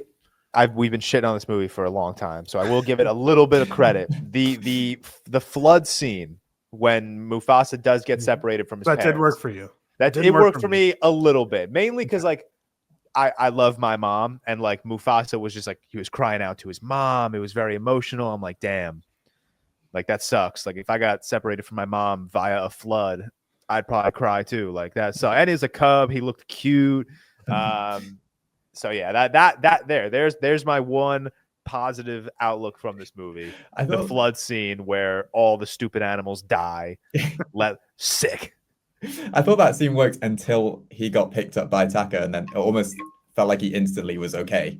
Like he just got separated from his family. Yeah. There was no instant like drive for him to go home.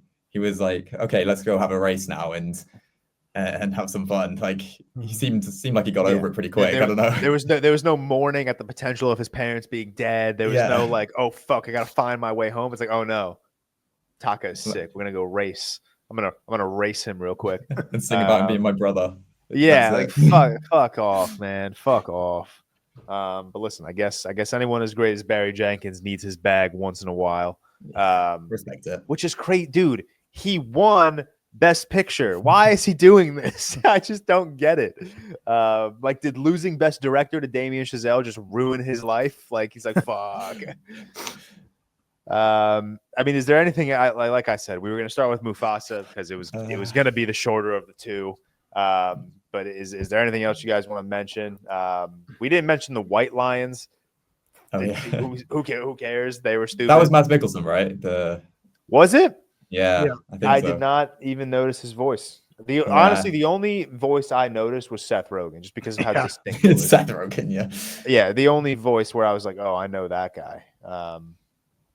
I would have liked to know more about those White Lions. They didn't really do much with them. Just they killed every other lion. Yeah, was that just like another like the whole concept of like the Lion King has been like I feel like diminished throughout these movies because like now we find out that there's like 3 tribes. They each have their Lion King, and none of them rule the jungle the way they think they do. It's like it's funny. Yeah. I think it's funny. I don't know. Need a Game of Thrones style Lion King. Yeah, seriously. The iron. Oh, also the cliff falls and the big rock just drops down. Oh, I hated that. Dude, that's how Pride Rock's made, is it? It's just Pride Rock. I saw it fall and I was like, no way are they doing it. No way. I was like, that's so stupid, man. That's so dumb. But I thought that was funny as fuck. But all right, that there's nothing else really to talk about Mufasa. That's Mufasa. 1.5 out of 5 for me. Yeah, I might move it down. I've been moved. I had it too. I might move it down.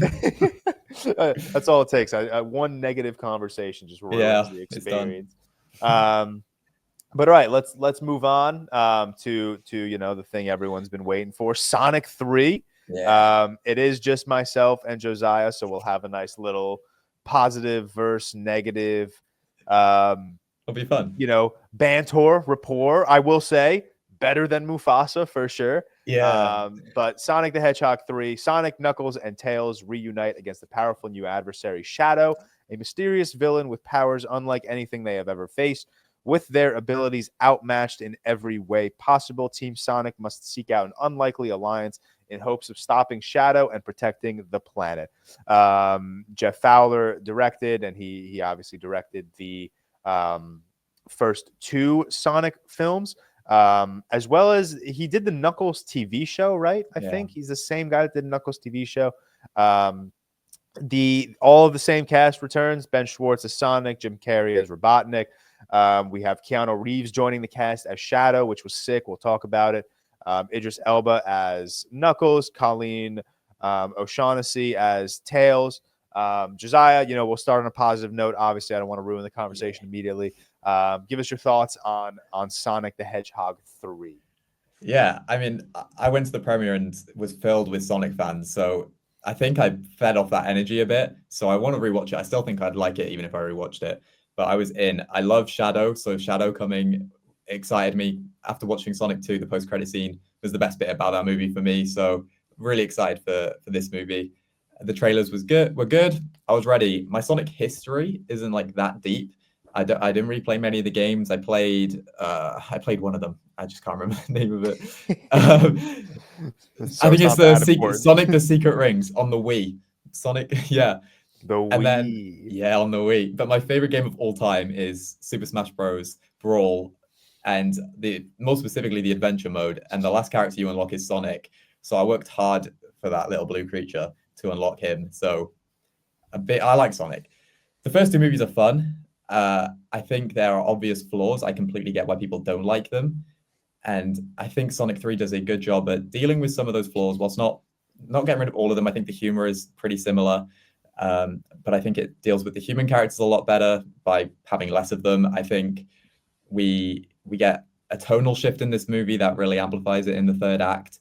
And I just had a really fun time. I know it's based off Sonic Adventure 2, the game. I didn't play that, but from the people I was talking to, they were really happy with how it was adapted. Shadow's backstory was definitely the best part about this movie for me, his relationship with Maria, with Gerald Robotnik. I found that stuff great. Jim Carrey I like him in all three of these movies. I don't know what you think. I'm excited to hear what you think, but I think he's really good in the first two, and I think having two of him in this was perfect. I think their dynamic was the best dynamic of this movie.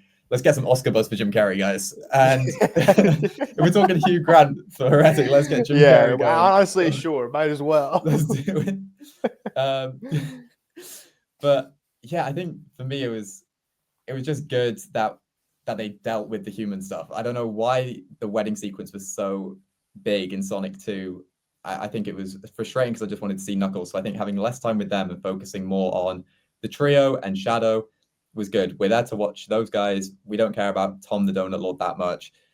Let's get to the good stuff. But I had a really, really good time. And that final act is peak, one of my favorite final acts of the year. Yeah, I mean, the several positives. I'll start with the positives because there were things I did like about this movie. I'm a very vocal Sonic hater. I don't love the first two movies. I think they're very annoying Sunday morning cartoons. And like, I really do hate to like be a negative Nancy on this movie because they are kids movies. And like, I know they're meant for people that played Sonic, and I never did. I mean, I'm sure I played it like once or twice here and there on my Game Boy. But I don't have like that nostalgic attachment to any of these characters. So the first two Sonic movies, they were more so just like, they were fun Sunday morning cartoons. I watched them back to back, which I think was a bad move because they are very annoying movies. I think Sonic's in the mood for that humor. Yeah, you really have to be in the mood for that. So I don't know if I'll ever be in the mood for a Sonic movie. But yeah, Sonic 3, like you said, everything with Shadow, that's probably where my 2 stars comes from. I love Shadow. I really do. His intro, the slow motion breaking of the glass, it was sick. Like, I really liked him. I like that, like, his speed, like it looked like he was teleporting. Like, that's how fast he was moving. I was like, oh, this is sick. Like, this is going to be a problem for Team Sonic. And I like that. I like that something feels like urgent. Like, even in Sonic 2, I never felt like that, like, genuine threat from Knuckles. Even though I like Knuckles as a character, I just never felt that threat. But like, Shadow comes in, he's, you know, dug up 50 years later, immediately breaks out, and I'm like, oh shit, stuff's about to happen. He's serious, yeah. Yeah, then you learn about his backstory and how, like, he used to be sympathetic, he used to be emotional. He had Maddie? Maria. He had Maria. And I'm like, oh shit, he lost Maria. He's pissed off. So I'm like, okay, the threat is real. And that even carries on for like the first half hour of this movie where like he goes to Tokyo. I believe it's Tokyo. Yeah. And like he immediately causes havoc. You know, he's destroying police officers. He's demolishing Team Sonic. Hits the Akira slide, which did look sick in theaters. The Akira slide did look sick in theaters. But like then the movie goes on and it just becomes so it goes back to its Sonic 1 and 2 roots where it becomes a really ugly Sunday morning cartoon. And like, I hate to say this, dude, every time Tails opens her mouth, it is piercing. It is so annoying. Sonic, like, again, I never played the game, so I don't know Sonic's like actual personality, but like Yeah. he's so annoying. Everything out of his mouth is a joke, a quip. It's like, and I know, again, it's a cartoon made for kids, but like it's very annoying. Like it's nonstop. I'm like, I don't know. Like they tonally set this movie up for success with Shadow and introing the movie with Shadow. And then it just went back to its roots of Sonic 1 and 2 for a long time. And I was like, I really don't care about this. My thoughts on Jim Carrey are, There we go. they're very interesting. So I don't think he's miscast. And the reason I say that is because I can't see anyone else in the world playing this character. Yeah. I fucking hate Robotnik, dude. He is genuinely, if you ask me to rank my least favorite movie characters ever, he might be number one. I hate him. I hate him so much. And I know, oh, he's supposed to be quirky and stupid and blah, blah, blah. Dude, it's so annoying. It's so much. It's so aggressively shoved down my throat. So like, I'm not going to tell you he's miscast because there's no one else in the world that could play this role. Yeah. So like in that sense, I think he plays it well, but like, I just hate the character. I really just, and this movie had two of them. This movie had two of the characters. Yeah, double the fun. Come on. I was like, fuck. I was like, they knew I was coming to see this movie. So they were like, how can we piss George off even more? Two Robotniks. So yeah, I'm the complete opposite on that. I really try to like the character, and I really do, because I think like I love that, like once I just get in the mindset like, yes, these movies are made for kids and these movies are made for adults that have nostalgic attachment to Sonic. Like that's probably sick. Like that dynamic between Sonic and Robotnik, it's probably sick for you guys, and I could totally understand why you guys would love that. But like, again, as someone that just never played these games and didn't give a fuck about these games or characters, it comes off annoying for me. I agree with you on that third act. I think it's sick. I think there are a lot of cool things going on in that third act. I don't like that they Sonic 2'd us, kind of.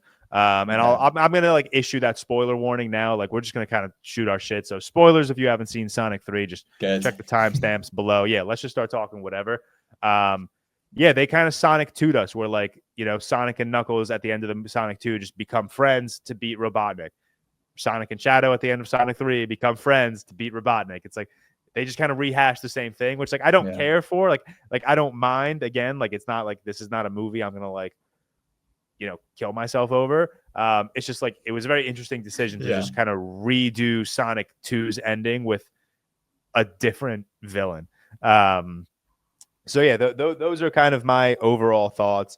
I'm not like as aggressive against like my animosity towards these movies, because like I can understand they're not for me. You know, they really are. Again, I have no nostalgia towards Sonic. I really don't. Whereas like something random comparison, because I just watched A Complete Unknown last night. Like but like I love Bob Dylan and I love Bob Dylan's music, so I could at least attach myself to that within those movies. There's like nothing about Sonic where I can like look at it and be like, oh, that's sick, I love that, because I remember that from my childhood. Like there's none of that in Sonic. So like I could at least sit here and admit like these movies just aren't made for me. They're not made for me. They're not made for someone who never played these games. They're so annoying. I completely get it. Yeah, like I'm trying to be nice about it because I really don't want to like shit on this movie. But like they're so annoying to sit through. Yeah. No, especially if you have no attachment. Like the Tokyo stuff you're saying is so good, but there was one moment where I was like, oh my gosh. It was when Shadow just beat them all up. And then Sonic's like, oh, he can't take us as a team. Then he beats them all up again, and then he goes, oh, he can take us as a team. It's like, oh, he's right behind me, isn't he? It was that sort of humor a lot of the time, which was, it's the same as the first two, and I think you get a lot of that in the first two acts. But I think, I mean, we're in spoilers. Once he gets the Master Emerald, once he has that confrontation with Knuckles, it feels like there's a tonal shift in his character and in the movie. And I think from that point onwards, it really kicks on into something Sonic fans especially will love. And but like, you can get entertained from it. Yeah, but like that's the thing. Like I like that third act. I really did. Like obviously, like it's annoying. Like I didn't really care for like Robotnik versus Robotnik at the end of it. All I was really focused on was like Sonic and Shadow. Like every time they cut to Robotnik, I was like, no, just get back to Shadow and Sonic. Like that's what I want to watch. But like yeah, like you said, like they were such a dramatic, like the first Sonic's Shadow's intro, tonal shift, and then tonal shift back to like the big third act. And I was like, this was like 3 different movies tonally. And like my favorite part was like the first 10 minutes and the last 10 minutes. So like there was just so much in between that like I didn't like care for. Like they go to like steal that card, like the gravity stuff. Like it was just, I don't know. Stuff in London is the weaker part of the movie. Yeah, the stuff in London was the weaker part. I love, you know who I love? Robotnik's sidekick. What's his name? Yeah, Agent Stone. Yeah, when he's like he's crying so good in at the end. Yeah, I thought that part got to laugh at me. Like he's crying at the end, watching like the video of Robotnik like saying goodbye, and I'm like, dude, like that's so funny. Like that's funny. Like that's good stuff. Yeah. Question for you: is Shadow dead? Like, is he actually dead? Someone didn't stay till the post credits, did they? That's a shame. I did not. No, I didn't. I didn't. Once those credits started rolling, I got at that. I wanted to talk to you about the credits. All right, so tell me about it. Okay, so there were 2 post credits. The last one is Shadow's still alive. And okay, all right. I'm pretty sure it's confirmed. There's going to be a spin-off, either Shadow movie or show, depending on how good Sonic 3 performs. But they are doing a separate Shadow thing before Sonic 4. These movies have performed so well, right? I think they'll make it. I think they'll make it a movie. There's also a Knuckles season 2. So once that's out, then we get Sonic 4 in 2027. But he is alive. I don't know what they're going to do with him, but I'm happy he's there. The other post credit, I'll talk about it.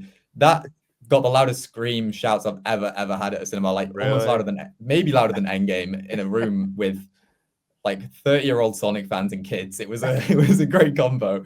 But Metal Sonic's there. Do you know Metal Sonic? Anything no about idea. Robotnik's made Metal Sonic to counter Sonic, I guess. So loads of people beforehand, I was talking to them what they wanted to see at the end. Lots of people wanted Metal Sonic, so he came, loads of screams, and then it looks like he's about to kill Sonic. Then a bunch more Metal Sonics turn up. Yeah, that's Metal Sonic right there. Damn, that kind of looks sick. Yeah, and then all of a sudden, this big hammer comes and just wipes out all the heads of these Metal Sonics. It's like a mystery figure. She takes her hood off, and it's Amy, who's like the pink Sonic. It's one of her friends. Dude, how deep does Sonic lore run? Holy shit! They're gonna make so many movies, and I promise you, every single end credit scene will bring in a new character because we still got so many they can bring in. But dude, Amy, the Sonic cinematic universe is just holy shit. But the screams for Amy were crazy because she's a big Sonic character. So she's, I assume, going to be in the 4th one as well. I think I just need to start playing Sonic games just so I can at least enjoy Sonic 4. Yeah. But I don't really know where these Metal Sonics have come from because Robotnik's probably dead. Yeah, is he dead? He's dead. He got blown up. Yeah, I mean, you'd feel like it is. This movie did something that needs to be solved. Okay? It's not even like one of those like, oh, just forget about it. Like it solves itself. Like, no, this needs to be solved. They cut the moon in half. Yeah. Look, it's just like, do you know the global catastrophe that would cause? Yeah, I've seen Despicable Me. I know what happens when the moon's gone. But it's a bit like everyone's going to do this now when after Eternals when they froze the Celestial, isn't it? And what are they going to do with that? I don't know how they're going to address it, but they need to address that. Like they cut the moon in half, and like what happens? I think like Sonic and Shadow just look at each other like, oh shit, and I was like, no. You got to solve that right now. Like that already caused global catastrophe. Like that's, dude, the moon. No, true. That's insane. But who cares? It's a kids' movie. That's what I'm saying. Yeah. Yeah. That's just one of those things where it's like I just have to accept the moon will be fixed in Sonic 4. But yeah, that shit was crazy. What do you think of the stuff on the moon when they're having their conversation? Because I think that's the most like intellectual conversation in the movie and the most emotional part. I liked it. I like that. It was very, I think, like poetic. And again, I'll give this movie credit where credit is due because Sonic had that exact conversation with Donut Man at the beginning of the movie. Yeah. What's his name? Donut Lord, by the way. Tom. Donut Lord. Tom. Tom and Sonic had like basically that exact same conversation about like letting go at the beginning of the movie. So I really like that. Like Sonic kind of in the movie goes through like Shadow's entire arc where like Tom gets demolished. Sonic thinks he lost him. Sonic becomes bad the same way Shadow loses Maria, becomes bad. So Sonic kind of goes through his entire like Shadow character arc in the runtime of this movie. And at the end of it instills like what he's learned on Shadow. So I think that panned out well. And again, if you look at this from like the lens of like a kid's movie, I think it's a very important like message to tell kids that like one loss, one bad day is not going to ruin your life, or like it shouldn't ruin your persona. So I like that. I like that end conversation. But again, they just Sonic 2 this. It was the exact same thing they did with Knuckles and Sonic 2. Yeah, that's why I'm intrigued with Sonic 4, because I don't think Shadow and Sonic are friends. I mean, they work together, but I assume Sonic 4 will still be them two going at it in some way.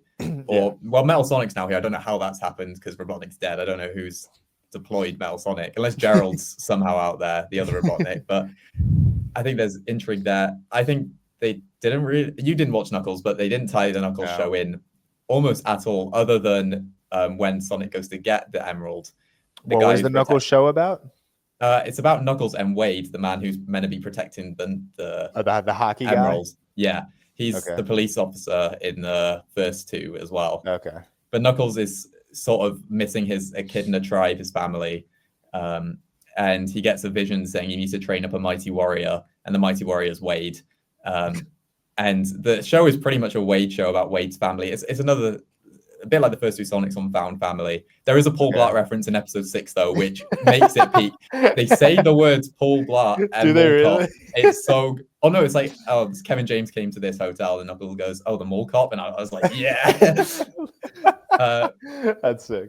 But the movie ends... the series ends at them at a bowling tournament. It's not very good. I didn't love it that much. Okay. But I like Knuckles as a character. Seth kind of reminds me of Knuckles. I don't know why. Seth? But, yeah. Like our Seth? Yeah, our Seth. Okay. I can see Seth being Knuckles, but they didn't really tie it in other than the one reference of the Mighty Warrior. So yeah, I don't know if they're going to do more in season 2 that they can tie in. But I feel like Knuckles and Tails were very on the side. I think they both had their one big moment in that final act where Tails goes to save him, Knuckles jumps down and gets him through the ring, but they felt very pushed to one side. I'm sure you like that because you don't like Tails, but I don't like Tails. I don't do you like Sonic, Knuckles? dude. Knuckles I like.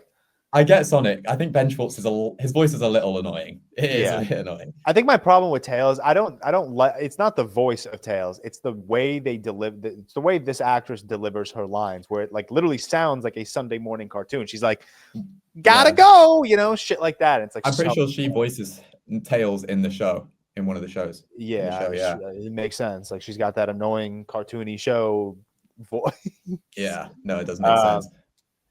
But yeah, that's it's like it's so tough because like I went into this movie with like no expectations, and like I was still just not there. I was not fully convinced, but it was fine. It was certainly a step up from 1 and 2. But like if you're talking to me, that's not saying much, obviously, because I don't like 1 and 2. But anything else on Sonic 3 you want to kind of discuss? I think a lot of movies don't do this very well, but I think they dealt with Shadow's threat level quite well. I think they beefed him up where he destroyed them all to the fact that Sonic had to get the Emerald. And then he still was like pretty much beating him when Sonic had the Emerald. Yeah. Like he managed to just hit him normally, took the Emerald out of him. Yeah. That was sick. When Shadow was like at his most threatening, which again, first 10 minutes, like last 10 minutes, that's when the movie is its sickest. Because like I said, that's the first thing I said when I started talking about this movie on this podcast was like they nailed Shadow's threat level. Like genuinely, that was the best part of this movie. Like they really did a good job at making me feel like Shadow is going to dunk on everyone in his way. One scene that we didn't really talk about, that just a small part of this one scene, when they go to like I don't know where they were, like were they at like a nuclear plant? Oh yeah, like the little bunk. Wherever Maria died, wherever like the hand thing went on, when Shadow was like picking each of them off. And just like he just like pops up behind. I was like, oh, that's kind of sick. Like if I were like 6 years old, that would probably scare the fuck out of me. Like that was cool. But yeah, that's Sonic the Hedgehog 3. 2 stars for me. What did you give it? I'm a good 3.5. Okay. See, but like that's the thing. Like I could understand. Like people giving this movie 5 and 4.5 stars. Like I get it. Like I understand. Like I there's no problem there. Like I get it. Like if you love these characters in these games, I'm sure this movie fucked hard. Yeah. But yeah, I don't have that. Unfortunately. I think if Sonic's writing was just as good as Shadow's, it could have been higher. But Shadow and Robotnik, a good character, is what saves the movie. But no, I liked it. I had a lot of fun. All right. Trivia for you before we move on. Everyone, no, you guys can come back if you want. This will be trivia for everyone else too, if you guys want to join. All right. According to comicbookresources.com, Josiah, I want you to tell me who are the 5 fastest fictional characters ever. Oh, well, is Sonic in there? Considering Sonic's in there, yes. Okay. Wow. Is it for any of us or just Josiah? Sorry. I mean, don't just start screaming out names. You can jump in if you feel something. Yeah, but Is the Flash? Is the there? Flash obvious? Yeah. The Flash is number 1, correct? Yeah. I think 2, 3, 4, and 5 are interesting. Where was Sonic? Sonic's number 5. Ooh. Is Quicksilver in there? Quicksilver is Really? in there. He's number 4. Quicksilver is quick. Dash. I assume. Oh, Dash is number 6. that was a good. I like that one. That was I'll good. be I honest. assume it's mostly like heroes, but is like Reverse Flash on there? Reverse Flash is not on there. Okay. 2 and 3, I don't think I personally would have guessed if someone asked me this question. Maybe 3. 2, I certainly would not have guessed. Goku or something like that? Like, is any of them like a 3 Is Superman is on there? Yeah, Superman is 3. 2 is who I don't think I would have guessed. Can I have a clue? Or can we have a clue? Black Panther. We've seen this character in live action once. In their film or like a. Holy shit, it's Morbius. He is the antagonist. Morbius. He's the antagonist. Oh, so it Ultron. does have villains. Yes. Well, yeah, sure. I don't know if he's a villain. Kraven the Hunter. He is a villain. No. He's kind of a villain. By the end of the movie, he is not a villain. Kind of. Trying to think of like fast like characters. I can't. Can we have another clue? I'll give you a hint. We might see him in live action next year. Might. I don't know if it's been confirmed or not. Come on, That's tough. please. I don't know if it's been confirmed. Just threw me through a loop. I know you. Galactus? No. Well, kinda. Oh, Mr. Thunderbolt. No. there's Johnny Storm. No. Dr. Doom. You're on the right track. Silver Surfer. Silver Surfer, yeah. Silver of Surfer. course. Yeah. Yes, he can travel up to cosmic He's so speed fast. because he gets his ability from Galactus. So technically, you weren't wrong Okay, when I see, saying Galactus. But yeah, that's it for Sonic. 3.5 from Josiah, 2 from myself. And apparently, we got a whole Sonic cinematic universe to look forward to. So I think I go gotta Sonic. I gotta start playing these games. The Sonic All right, and Mario let's, crossover gonna go crazy. Yeah, gonna go nuts. Let's move on. Like we said, Christmas is in 3 days. Merry Christmas to all. Happy holidays to all, regardless of what you celebrate. But we're gonna do an all things Christmas draft. There are 7 sections. We got to pick a movie, TV special, a Christmas tradition or a holiday tradition, a winter activity, a song, a mythical creature, and then just a miscellaneous item. You don't have to go like in that order. You can kind of, same thing we do with our Thanksgiving draft. We can go kind of pick whichever one we want. The order is Tyler, Cam, George, Josiah, and Seth, and it'll be a fun little snake draft. So Cameron, Tyler, add one on here of like. I got a lot of room for that. Okay, never mind. What was it going to be? I'll It's see if gonna I be like song, like Christmas holiday musical special, like I'm just like the Mariah Carey like musical special that she's got. But that can go in your miscellaneous. no, not worth it. Not worth it.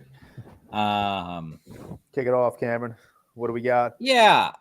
Oh man. See, I don't know what we got. I want to see where everyone else goes, so I'm just gonna throw a layup here and do my favorite movie that wasn't gonna get chosen, so it shouldn't be an issue. But Year Without a Santa Claus is my favorite Christmas movie. I mean, strategically, I think that's just the worst decision of all time. Yeah, it's but fine. No, it's fine. I feel like the first thing I feel like I looked at this board. I'm like, all right, movie. That's my last pick. I want to see where we're going with it. Well, I'll go with a layup as well, and I'll go with All I Want for Christmas Is You, Mariah Carey. Mid. No, I Mid. like What are you gonna say next? The Beatles are mid too. The Beatles are mid. No, that's gone. We all don't live under a yellow submarine. It's far and away the most popular Christmas song ever made. I agree. And it's great. Every time you step It's foot not into a bad. It's just Bloomingdale's, the only thing I can hear, man. All right, I'm gonna I'm go. more a JC Penney kind of guy. I'm gonna take one off the board that I would like to take early. I just need to get its exact name. Hold on. Sorry, I should have prepared. Actually, there's multiple of these episodes, so I don't need to like pick. But I'm gonna go with the best of the bunch, which will be. I know. Damn. Yeah, I'm gonna go with an episode from The Office, a Christmas special. Benny I think my favorite is Christmas Party. I think I have to take that one. I think there are like 6 or 5 different ways you could go. Benihana Christmas is good. That Yeah, was Benihana literally my Christmas pick. hilarious. Yeah. You can't take anything from The Office. New rule. I can't take from The Office now. No, because that's not fun. I had a Benihana Christmas ready. That was my first pick. Back to the drawing board. Okay, that's fine. Don't read. I would have given it to Josiah as our guest. Out No, of because I think we No. did that with the Halloween stuff rules. too. It was like once you knock Did we? off a TV Alright. series, you can't do any more of those. Fine. Rules are So rules. sorry, Josiah. There are plenty of TV special like Yeah. Christmas episodes. I guess I'm gonna go tradition and do Christmas dinner. Nice. Yeah. What's your go-to like Christmas dinner? What does your family do? Literally loads. Funny. I have like 40 cousins, so we all come together like a massive Sorry? family. Yeah, I have a lot of cousins. So we have loads and loads of food. It's literally anything you could think of that would be on a Christmas dinner. It's there. Pizza. What? Anything you think of I that could- would I could be on think a of it. Christmas dinner? Oh, I answered before I heard that would be on a Christmas dinner. But just throwing something out there. Seth, it's you. What is it? Oh, Oh, I sorry. thought it was lost. This is lost. You are. Everyone else is gone. Nice. Okay. I'll take TV special because I can't think of many, and I'll take the Friends episode with Brad. The Pitt. Holiday Armadillo. Yeah. The Holiday Armadillo. Didn't I take this for so? Did we do this? No, no, before? wait. I'm sure we've done No. That's Holiday Armadillo. Was the Halloween episode. The Christmas episode it's is not. one of. Yes, No, it is. Brad Pitt is the Thanksgiving Day episode. Oh, you're right. Yeah, Actually, what's yeah. the Christmas episode then? The Holiday I I Armadillo. mean, there's a few. Yeah, it's No, On that's my not Google, Halloween. it says the Holiday Armadillo. No. Seth, you're thinking of the one where Ross gets caught getting high by his mom. I Oh, the think that's Holiday the- Armadillo is the. Okay, I'm gonna take the Christmas. Holiday Armadillo one because that is Yeah. fucking bang. Yeah, that's their like Hanukkah Christmas My bad, my episode. Where yeah, that one's good. That's good. And then shit, like what's Armadillo. Good one. Don't cry. I'll take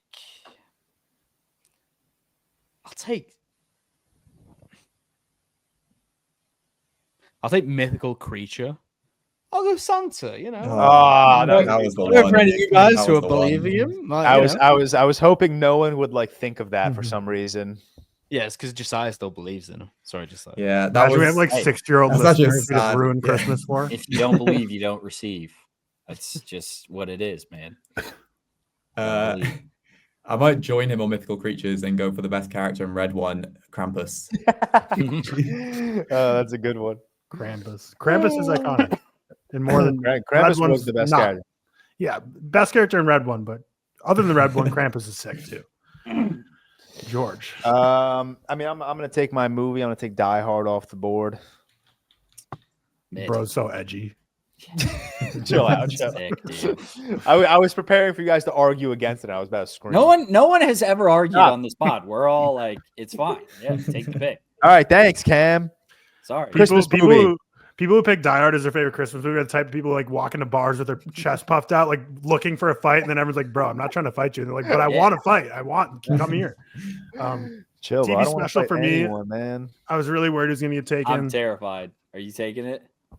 I don't think so. I don't know. White Christmas, Black Mirror. Oh, episode. okay. No. Oh, that's a great one. That's my favorite Black Mirror That's episode. good. That's good. Oh, I forgot about this, and I'm glad I get the TV special back. I'm gonna go with Fishes episode from The Bear. Oh, that's a great pull. Also, Yeah, damn. yeah. I was worried you were gonna go with it. I've never seen Black Mirror though, so it's perfect. No, that worked. damn. Winter activity. I'm a big like snowboarder.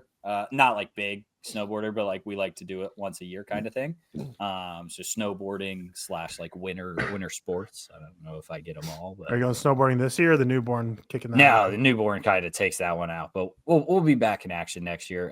Little story is I took Emma like snowboarding / skiing. She skis for the first time ever, like probably 4 years ago at this point, maybe 3. And she had never done the like gondola lift, never done the lift. Didn't get off. She says I like held her down. I don't believe. Didn't get off. Made the rotation. They had to like bring the thing back.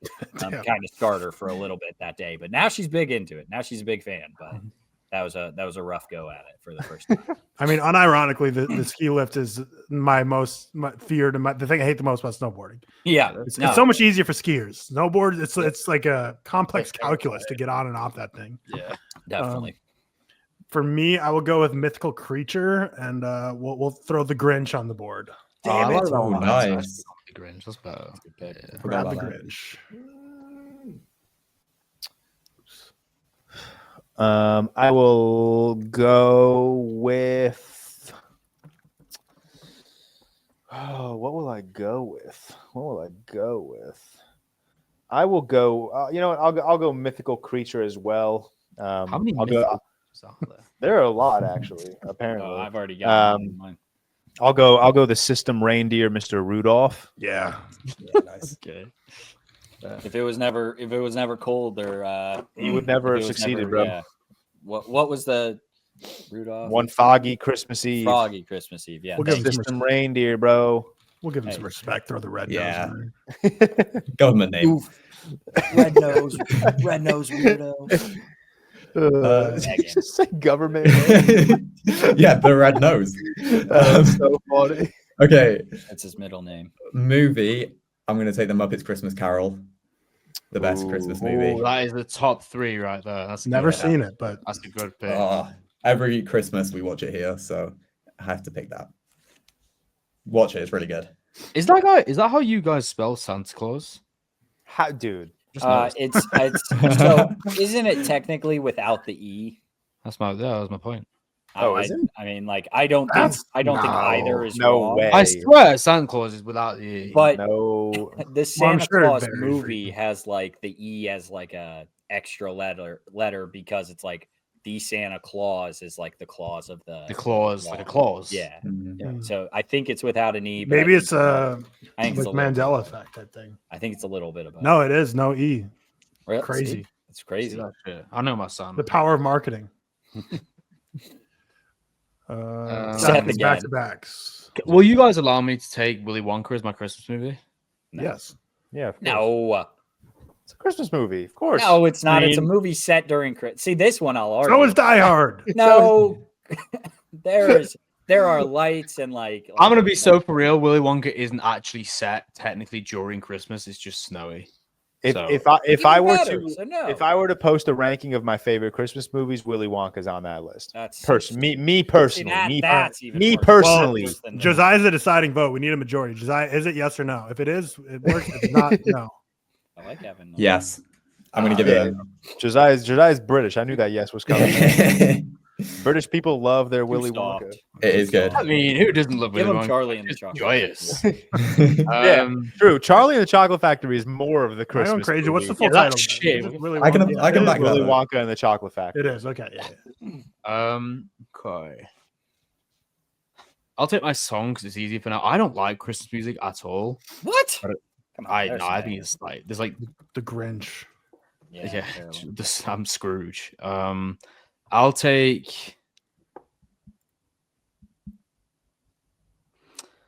I'll take Paul McCartney just because Paul McCartney, Wonderful Christmas Time. Yeah, That's good song. Because that's like Christmas has bangers. Come on, man. because it's Paul McCartney. I don't like Christmas music that much to be honest. It kind of. Do you know what it is? It's it's what George said. Is when you walk into a shop and it's just the same shit over and over and over. Maybe it's just because I do 100% of my shopping on Amazon and online that I'd never have to get oversaturated with it. You're not chronically in department stores. I like to, there's nothing better than hanging out, making some cookies and playing some tunes. Agreed. Yeah, but I just play like normal music. I don't know. It doesn't get you in the spirit. So I don't want to be in the spirit. Why? What's wrong with the spirit? I don't like Christmas. Oh, that's crazy. That's crazy. I like celebrating. I don't like the music and the trees and. Oh, I love everything about it. Yeah. No, Josiah. I'm gonna take winter activity. I'm gonna go bobsledding. Bobsledding? Wait, I think that's not like Olympic level, or is it? Yeah, it's Winter Olympics. It is. Yeah, but like, you do it? Yeah, but what are you doing? Wait, we have to do it. You can't take like an activity you're not doing. You're like not don't do. You can't just bobsled. I thought we were about to learn Josiah lore that like he. I didn't realize. I thought we could do it. I mean, I guess you can, but like, I mean, you can, but like, you don't. You've never done that. So. No, I've not done that. I really just thought we learned some crazy shit about Josiah. Am I gonna pop in a film today? Or am I gonna hit the bobsled? Fine, I'm gonna go to song then for now. Get rid of bobsledding. I'm gonna take. I love Michael Bublé, but I'm gonna take the one from the Guardians of the Galaxy. I don't know what Christmas is. Oh, good. What's that song? Watch the holiday special, Seth. Yeah, watch that. That was shit. Who sings that? Some alien. What's his name? What's it called? I don't know. Some alien. Christmas is. Well, let's go Guardians of the Galaxy. No, I'm about to find out. I don't know what Christmas. I'm looking at it. Why do I not? Why does that not ring the bell? The old 97s. Old 97s. Yeah, we'll keep it Guardians of the Galaxy. George. Fuck the old 97s. I'll go.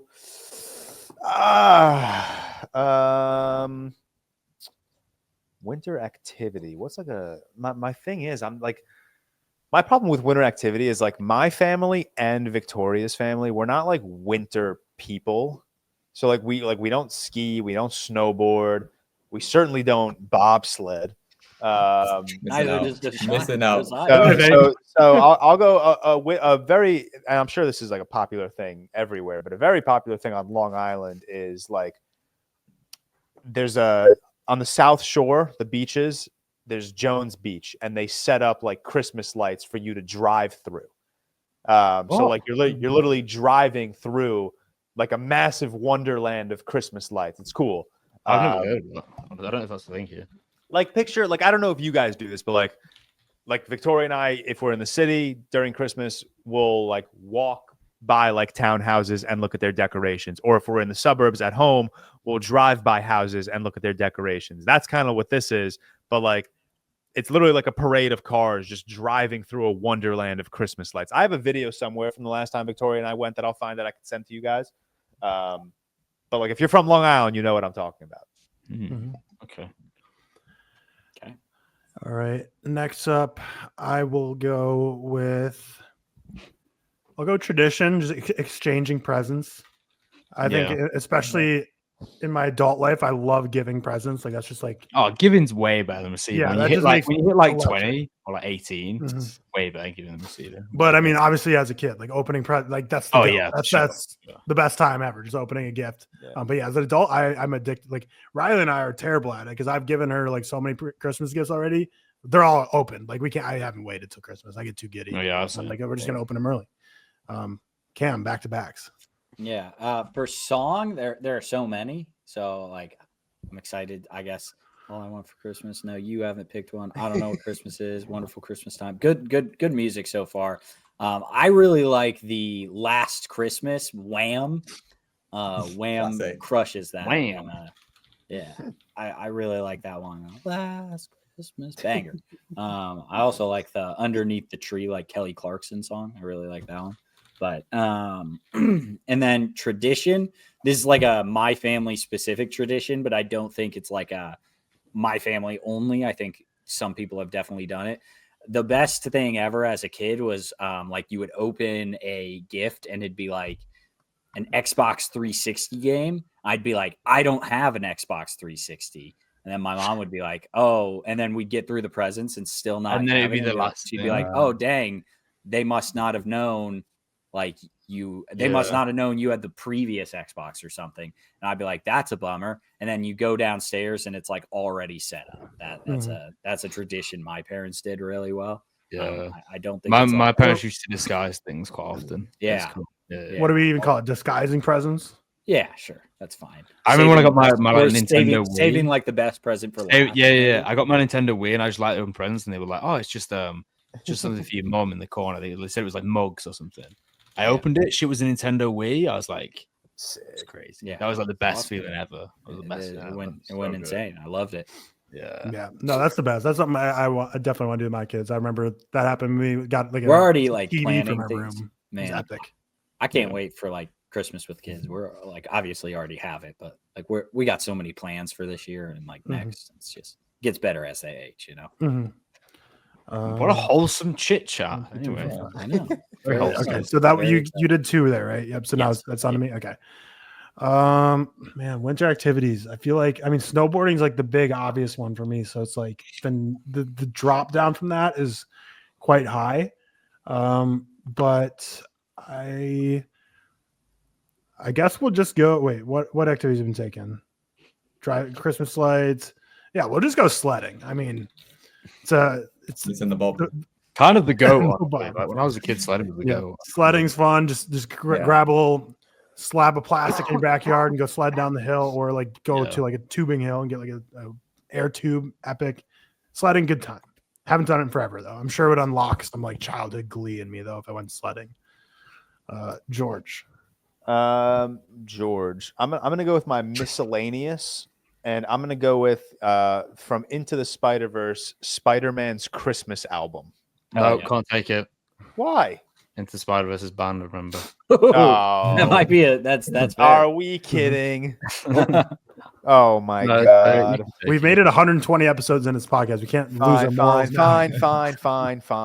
Fine. Then I'll go with my song, and I'll take My Chemical Romance's cover of All I Want for Christmas Is You. Okay, that's interesting.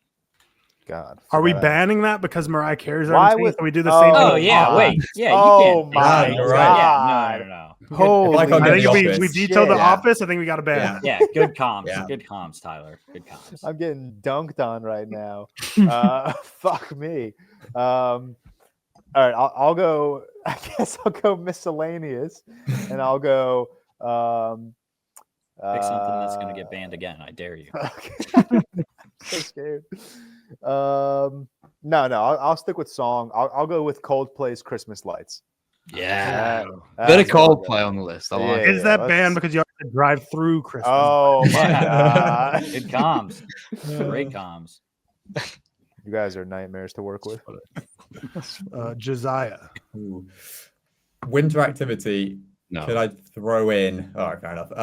Maybe because it doesn't snow often in the UK, but snowball fights. As a kid, Fuck! Oh, that's the only one I wanted. Yeah. That's the only one I fucking wanted. it was a Yeah. special occasion here. I used As to a love kid, that like, shit so much, Yeah. man. Taking I those used to things love serious was so fun. So Do you remember getting hit in the face with them? Like they hurt. hurts. Yeah, it does hurt. Because like That's the it'd joy be of like it. ice and just it'd be- Yeah, Yeah, ice balls. Yeah. Crazy.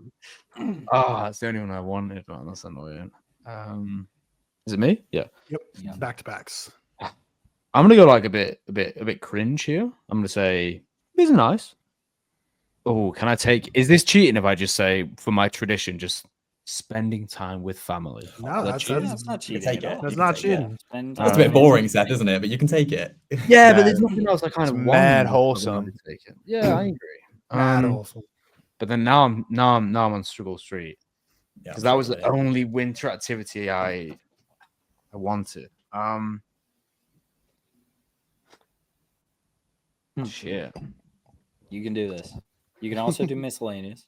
I know, but miscellaneous is like is tricky. Plenty because of things to pick there.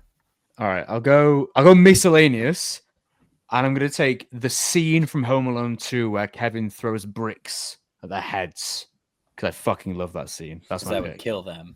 Yeah, that's great. Yeah. Legitimately dead. I love whenever I watch that scene now, I'm like, how the fuck did this? Home Alone 2 is just an entire case for attempted murder. It is like actually crazy the amount of shit he gets away with. Like the electrocution scene when the guy goes like see-through for a second. Yeah. Absurd. Josiah. Miscellaneous is tough, but I think I'm gonna try it out and go for the spaghetti and Elf. And everything Meal else. Have you ever I love eaten that. it? You ever tried to make it? No, but I will. Try to, Oh, yeah, what? dude. For you guys, I'll do it. Wait, what does he have with it? Is it It's like like spaghetti, marshmallows. Sweet. Yeah. Right, that's Pop-Tarts. disgusting. It's- Sorry, I'll pay you to It's do supposed It's gonna be to horrible. You gotta try it Let's if you're go gonna for make it. it. I like the pull though. That's good. George. TV. I wanted The Office so bad. I'm looking for like Christmas traditions. I guess I'll just throw out like sending holiday cards, Christmas cards. Do you We guys used to- do you send cards like every Not year? anymore. My family does, but like I don't. Yeah, we don't. Victoria and I do not. Some of my friends do, and that's something I'll hop on when I'm 40. Mhm.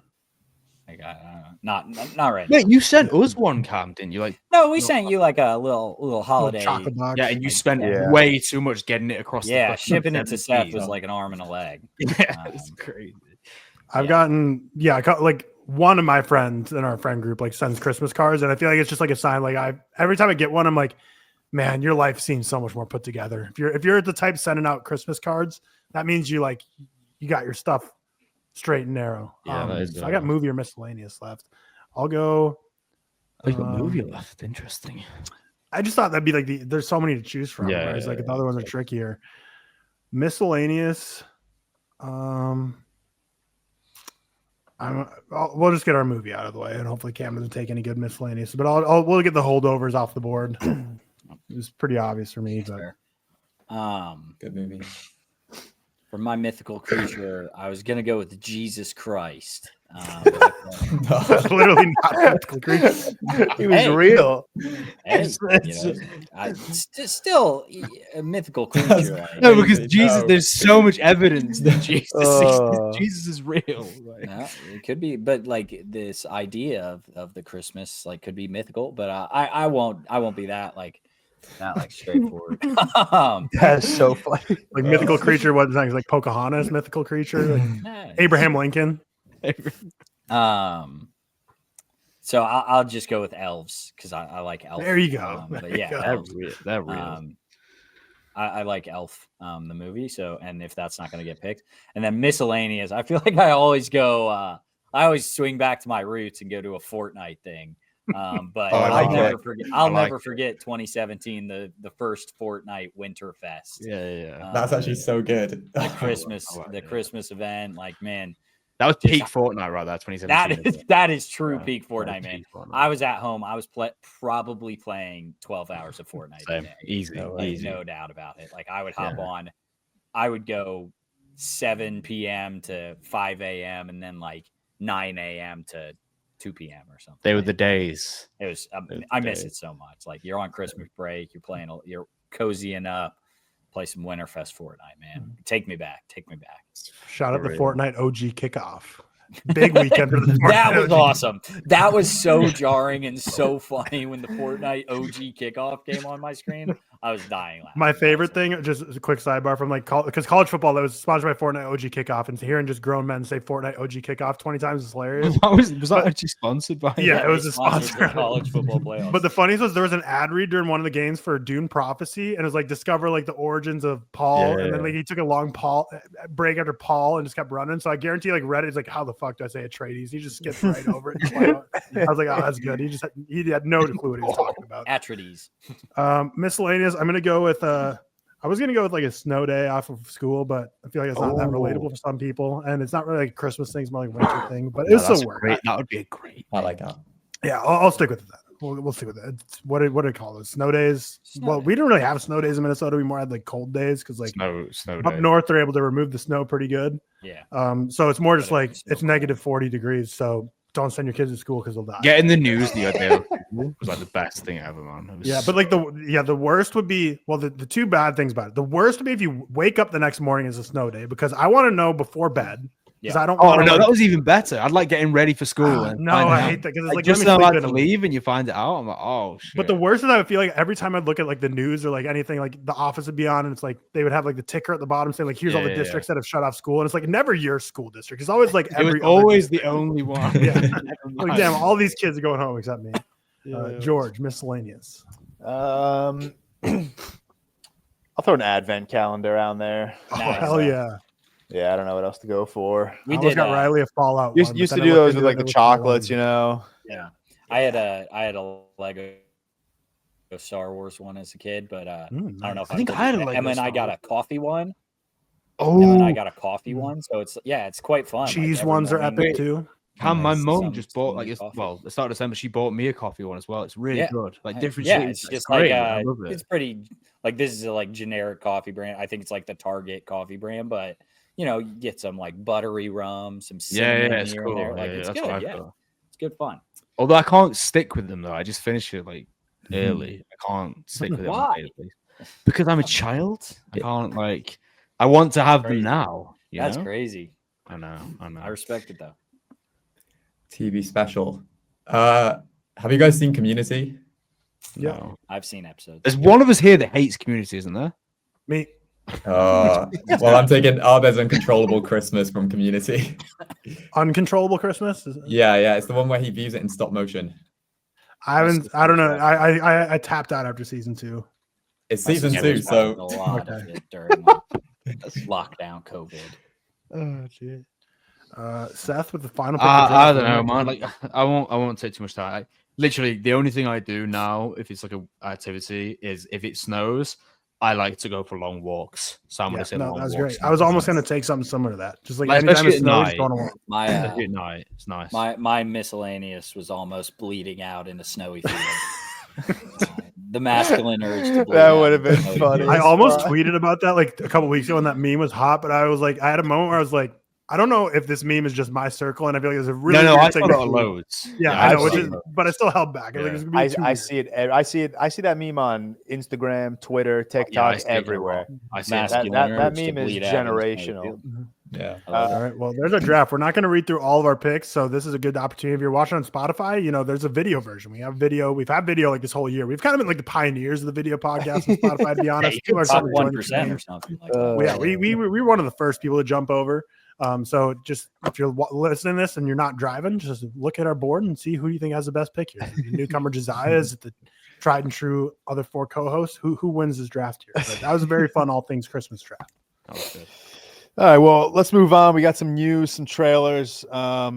If we don't have enough time, we don't have to do my game, by the way. I want to do your game, Josh. Run All through right. news. No one cares. No one. Yeah, we'll none run of through these news. Trailers are real. First man. trailer for Warfare, which is the Iraq war film starring Will Poulter, Charles Melton, Kit Connor, Joseph Quinn, and Noah Centineo, directed by Ray Mendoza and Alex Garland. I think Ray Mendoza was the former Iraqi vet, I believe. Certainly wasn't Alex Garland. Certainly was not Alex Garland. No. So, Looks mid. yeah, Twitter reacted exactly how I expected Twitter to react to something like this, but you have You're that going to get kind of really insufferable commentary for this movie for on both sure, sides. for sure. But you got a cast like that, and I will be sat. I don't think it looks good. Just like first off, I just don't. Yeah, I don't think it looks great. But But you know, there's a very particular Yeah. reason why film Twitter itself is going to be very annoying about this film. We got a trailer for the Paul Rudd, Jenna Ortega starring Death of a Unicorn. Dude, positive reaction on Twitter. That shit looked like ass. I don't people on know. Twitter loved it. Saw some I thought screenshots. I it don't was know fun. where that positive reaction came from. It looked It so was directed bad. by A24.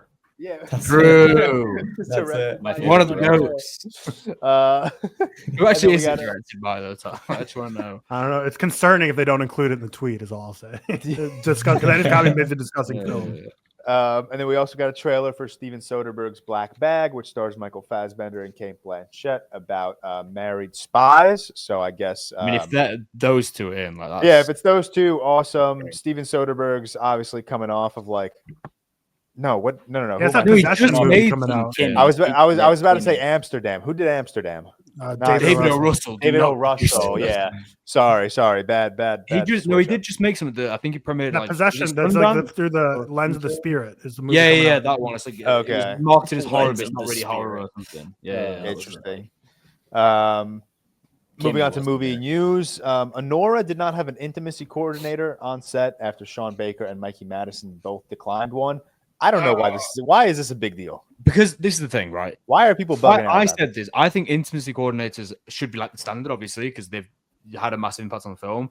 But people on Twitter are speaking about Mikey Madison as if she's like a 15-year-old who needs guidance. Yeah, like she's a She can make professional her own actress. decisions. Like she's Yeah, a grown woman, and I get it. I think they are really important, but like you have to understand that it's also like it's her life as well. People like probably talk down to people like that. I feel like on Twitter, especially, that's the issue. I don't know. I kind of disagree. The Twitter I was Really? going crazy about this, but this is her first time leading a movie. And if Sean Baker, an acclaimed director, is coming to you saying, "Do you want one or not?"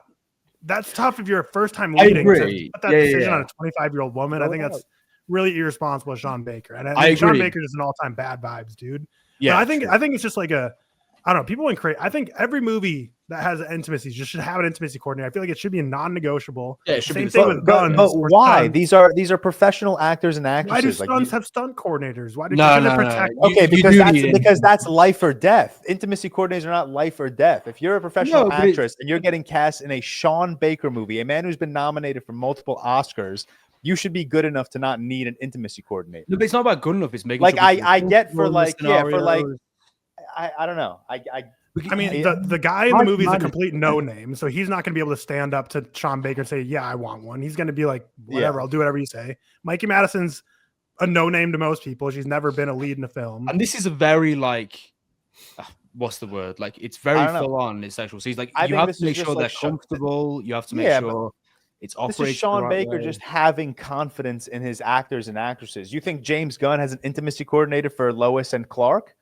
Probably not. Probably, honestly, because honestly, he cast probably. two people. I bet they don't do. think so. I I bet don't they think do. so. They will have. They were cast as a pair Work. because they already had that chemistry that they need for those two characters. I don't know. Most films use intimacy coordinators. Correct me if I'm wrong. No, That I is know. the standard now. I'm not anti-intimacy coordinator. I'm just questioning why people are so up in arms. Like, was the intimacy in the movie bad? If their chemistry sucked and the intimacy in Honora sucked, then sure, be up in arms about no intimacy. It's just to make sure the people It's are also make sure comfortable. they're comfortable because like Yeah. I get Tyler saying like Mikey Madison is the first like big leading role. My way of coming out is people just talking to her, like as if she's a child, but it is important because you have to make sure the actresses are comfortable because it's different things, especially for someone like who is young in their career coming up, and it's a very sexual film. It's very sexually oriented. So it's like And people are creeps like Shamik Moore. Like, if do you want someone like that, like not you want someone to, and like Rachel Zegler had a good take. She was like, when I was on West Side Story, like she was very thankful to have an intimacy coordinator because it was her first time being in a movie. She didn't really know how any of this worked, and she like appreciated there's someone there to kind of walk you through Which it is and make you feel fun. comfortable. Listen, Which again, Again- Ansel Elgort, the person she was intimate with, came out to be a basically really a predator. person. So yeah. But still, like Mikey herself declined the coordinator. It's not like Sean declined the coordinator and left Mikey on her own. Like Mikey said, I don't want one. So like that again, part, I just feel like the power imbalance makes that tough. I don't know. Because I think Sean Baker went to Mikey Madison and said, "Do you want one? Yes or no?" And I think that's Maybe. exactly how the conversation went. I don't know. I don't think it. I think it's interesting discourse around such a interesting topic. Wicked Part 2 retitled to Wicked for Good. Terrible. Change it. Yeah, Yeah, like the agree. worst. What's wrong with it? It's so bad. It's Just Wicked Part 2. Okay. It sounds like a song in this part 2, but still Just silly. It's just Wicked Part 2. I will never call it Wicked for Good. It's so bad. Just Beyond a the Beyond the Spider-Verse will not be released in 2025. It might not ever be released because Shamik Moore is just ruining his legacy. Just say your lines, bro. Put the lines on the mic Yeah. and leave. Yeah, just man. put the Put the lines, lines in back. the mic. Like, dude, he like genuinely might ruin the production of this movie. Like, Yeah, dude. I've seen people calling for his recast already. It's insane. It's insane. And then the fact that he's like, he posted a video responding to the I don't know her name. Laura basically Harris. saying- Hadler. I did not see that. He posted a video responding. He posted a video did basically post a saying video, like yeah. I wasn't Oh. implying anything romantic or relationship-esque. It was just like that video fit the vibe of that song. Yeah, it was just terrible. Terrible way to go about it. Did he delete Uh, all his accounts? Bad Or news, man. He deactivated, then he reactivated like Right. a day, I think, on Twitter. Yeah, anyway. he reactivated almost immediately on Twitter. I don't know about Instagram. I don't care to follow him. I'm anyway. sure he. It's just, you know, for a fact, at one point or multiple points, he talked to Haley Steinfeld, was like, Yo, isn't it crazy? Like every Spider-Man like gets with their co-star. Like, Yeah. that's crazy, Isn't right? that crazy? That's insane. and now she's engaged to marry maybe the best The GOAT. athlete on the planet. Yeah. Shorts. Damien Chazelle reportedly to direct an Evil Knievel movie starring Leonardo DiCaprio. Now this is exciting, but I want who is the source on this? No idea. I still don't believe it. I have That's not what I seen a mean. That's what I legitimate. mean. It was I haven't Daniel seen RPK, who's not always reliable, but I way don't more trust reliable than the Jeff word Snyder. of Is he like half and half? He's way of more than them? Jeff Snyder. Way more Don't trustworthy. trust That's not hard. I'm word probably he more than says. Jeff Snyder at this point. Yeah. He is like bad, but like I think the RPK is like half and half. But if that's real, Maybe. then holy shit. That's like Yeah, the it rings movie real. that- Really It's cool. crazy. Really, really cool. That's again, we talk about this all the time. That's dream director actor pairing right there. That's crazy. Cool story. Um, as well. Really, really cool story. A new Mummy movie is in the works with Lee Cronin set to direct, who most recently did Evil Dead Rise. So you love The Mummy, and I didn't. I love The Mummy. I think Evil Dead Rise might be the best Evil Dead movie, so I'm very excited for whatever Lee Cronin has to do next. So this is like very quickly climbed to like my most anticipated of 2026, or second or third most behind Batman and I Spider-Man. just wish it wasn't a remake. You know, Where do you guys land on The Mummy? Because Which George, you're Mummy? 5, right? That shit's 5 stars. Which That one? is The 99 one. The first one. The first one. Brendan That's Fraser. not the first one. Yeah. This one was okay, 1932. Okay, you know what I'm talking about. The first one of the real movies, not the old movies no one watches. Good take, George. Good take. I haven't seen it in a while. I used to like the I movie. haven't seen when it I in was younger. ages. I haven't seen it in a It's while. so good. It's so I good. turned it should on do- the plane the other week. Watched the first 10 minutes, like it was kind of shit. So I turned it off. Nah, I went to stop, Letterboxd.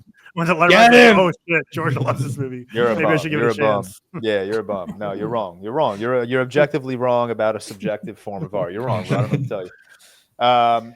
And then, so Greg Fraser is not returning for Dune Messiah because he elected to do the Batman. part. Yeah, which is it is the better decision. But Well- minus Sandgren, who did La La Land, No Time to Die, and I believe First Man as Is well. that true? This one's still What? reportedly. Because I don't They- know they- if that one's true either. That other Which All we one? know is that I think all we know for sure is that he's obviously coming back with Batman Part 2. That's a Yeah. lock. That's a No. I mean, the rest the is all reported. Linus thing he's doing it. So I did. Right. That's No, that's the all Linus thing is like in talks. It's not like a confirmed thing. Yeah. Well, George, you That'd be haven't cool. read.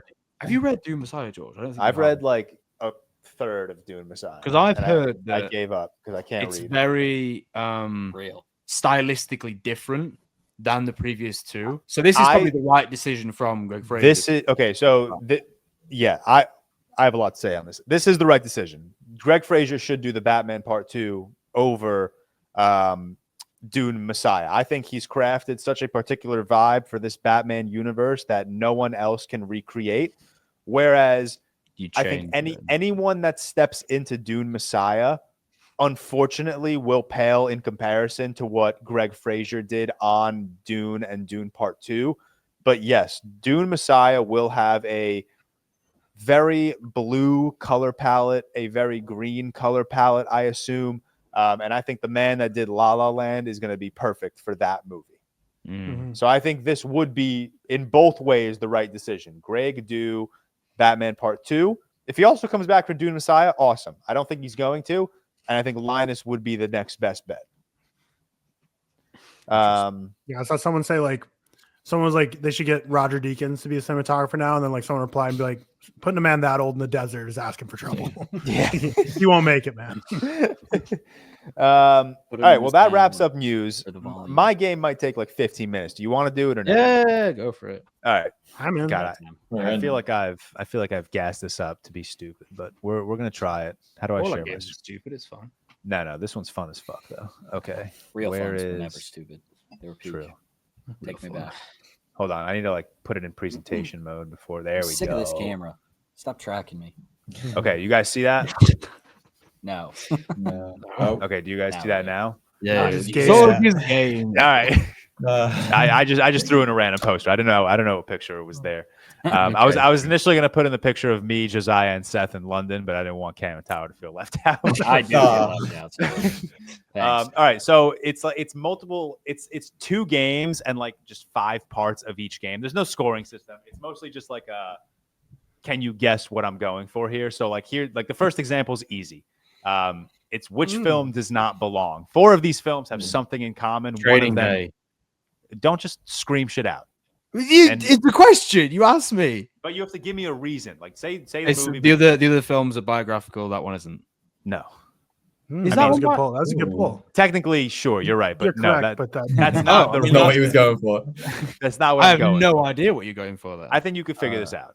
Training Day. The I other think ones are Training good. Might be. I've never seen Training Day. I'm sure Damn, I thought this would be the easy one, so now I'm no. kind of excited about this, thinking that Seth had a good Wait, idea. wait. That's Don't- worked, I think. I mean, Seth counts, but I don't know if it does. I think it's no, mine does count, George. I'm right. yours does count, but that's not the answer. That's not what I was going for. You are right though. Okay. How many of these did Ludwig Göransson do? Oh, I know it, George. I know it. No. All right, Seth, part 2. I do not know it. Okay, I was Seth. gonna say. I was gonna Seth, say you know. It's not through the length of them. I was is gonna it? say the lead actor won Best Actor, but Leo did not win for Correct. So that's Well, the one yeah, I that. was gonna say. Oh shit! that Yeah. Okay. So That does not Yeah. belong. Oh, yeah. Yes, Because one of them Wolf of can't Wall Street belong, is the yeah. only film here to not Ah. win Best Actor. But that was, All right. Leo did not. So I actually answered my own Yeah. question. Yeah, good job, Correct. Seth. Yeah, good job, Good Seth. All right, next one. We That's have like fun. four Good game, of George, these, good and then game. there's more. Don't worry. All right, which of these films does not belong? This is easy, I think. Netflix. Good that call, also Yeah, works. Correct. But which one? Is Which that one still doesn't belong? not? He said Air. Uh, It's not on Netflix. Yeah, airs Prime Video. The rest are not. Correct. That was an Okay. amazing. Oh, okay. answer. I Air thought is not- that wasn't going to be great. the answer. Oh, okay. Yeah, no, that was the answer. I'm So, fucking okay, good at this. One. These Yeah, were easy. that's All right. question. That's cooking. Which film here does not belong? This This one maybe. too. It's not a Bro, 5-star for George. Stop screaming shit out. Deathly Hallows Part 2 is not a 5-star for George. Neither is Dark of the Moon. Curse Oh of the shit! Black I thought that Pearl. was the first. Sorry. It's Curse I of the thought Black that Pearl. was The rest of them aren't first movies, but that's the first. Right. So you're right there, but that's not the reason. Curse of the Black Pearl because it's the low. It's the only one that's not the highest grossing in its franchise. No, I don't know if That was that's real or intricate. not. I But like that's that. not the I yeah, like that's the not the idea. reason. You're on the right track, kind of. So it's Curse of the This Black is- Pearl because Is it Death Hallows Part it's 2? the only Isn't one it? where the lead actor has had a weird lawsuit against them. No, That's probably not true either. that's probably not true though. Shia LaBeouf, bro. Shia Shia LaBeouf LaBeouf. definitely has. Shia So, okay, I LaBeouf. take it back. I take it back. Tom Cruise. This is Mm, that's a tough one. tricky. I think you only can one get- that's maybe. non. I mean, I mean, the- Top Gun Maverick Top is still Gun Maverick. fiction, but the only one that's not like fictional is Top Gun Maverick or No, fantasy. Gun Maverick. fantasy. Oh no. I'm stumped here. I'm stumped. that's too Top deep Gun of Maverick thought. because no films within the franchise have come after it. I mean, that would No. work.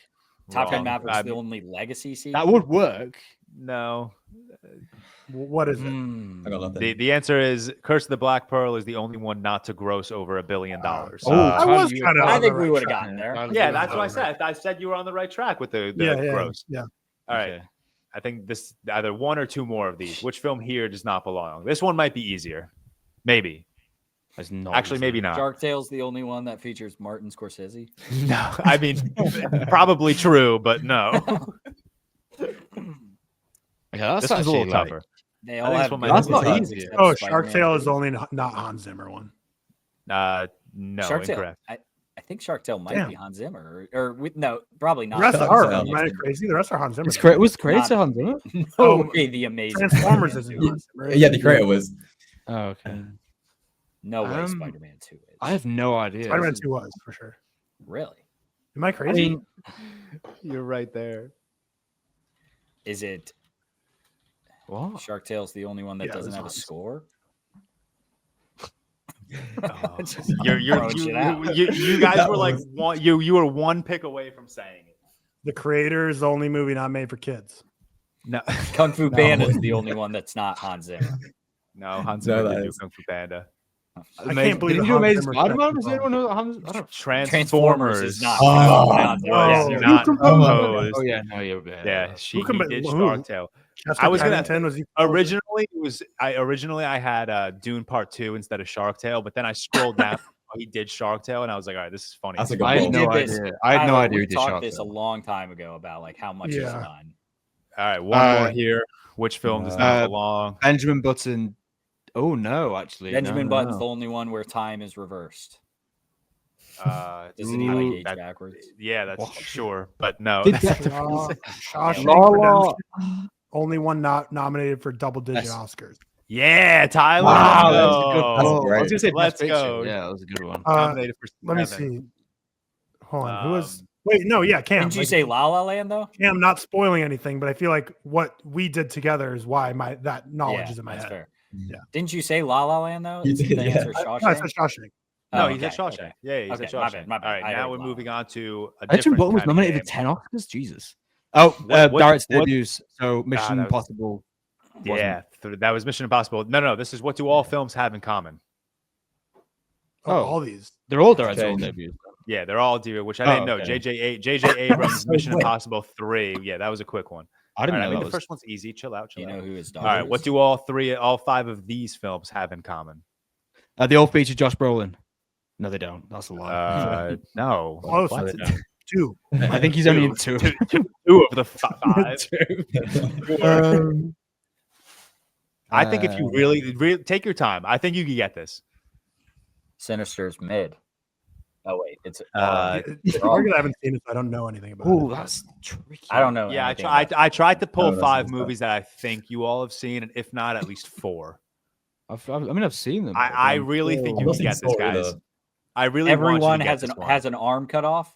No. Everyone gets an arm cut off. That low key was a great. That was a great. great. Those are the bet. same- no, That no, was no, a- damn it! That Attack was of a the good Clones call. is the arm. Damn, Oh yeah, it is. Yeah. Should've Love gone that for the though. head. Love that. damn. I thought like that the was a good one. creativity with that, Cameron. Endgame was the arm cut off in that one too. Come on. This is tricky. I feel like you can get this. Can we have a clue if we don't? I can move on when it. Okay, the clue has something to do with the outcome of the movie. The villain wins. Yes. Yes, All five of that's these it. movies, the bad guy wins. Yeah, sure. That's it. All right. That's it. See, this is why I suck at this. I need to make these better. This one you're never gonna get. These are but I great. just- Don't hate on We're yourself. never gonna get this one. You're never gonna get this. No, we one, will. but actually maybe. But I, I like screw it the up. challenge. Okay. All right. What do all of five of these films have in common? Gladiator 2, No Way Home, Inception, Spectre, and Army of the Dead. I haven't seen. They all have a trailer that features rap music. No. I mean, it might be. They Right. all I don't have- know. No. No. They're all Yeah, kind of you- letdowns, except No No. Way Home. And They're all Inception. mid. Chill. Army of the Dead bangs.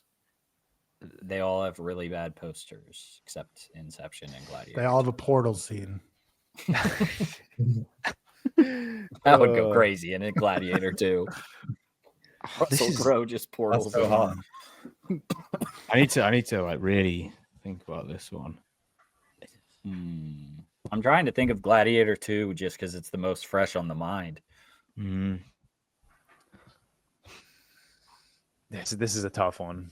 They all have fights that are not historically accurate. No. I mean, yeah, they probably do. The Mirror World in Spider-Man No Way Home, Inception, Gladiator 2 in the water Coliseum. Oh shit, I have no idea. This is. No clue. I think I'm trying to think about the film. Maybe it's not in the film related. Maybe it's like. George, do you want to give us a clue? Because I don't know if we're gonna. I don't know what clue to give, honestly. Can you say It's whether some- it's related to the film or not? Like, Yeah, it's in the related to the film. It's something I noticed on all of their letterboxd pages. Mm. Like something all have a that's they all 3.5. have. okay, in common. okay. That helps. That does help. Okay. They all have an average of the same score.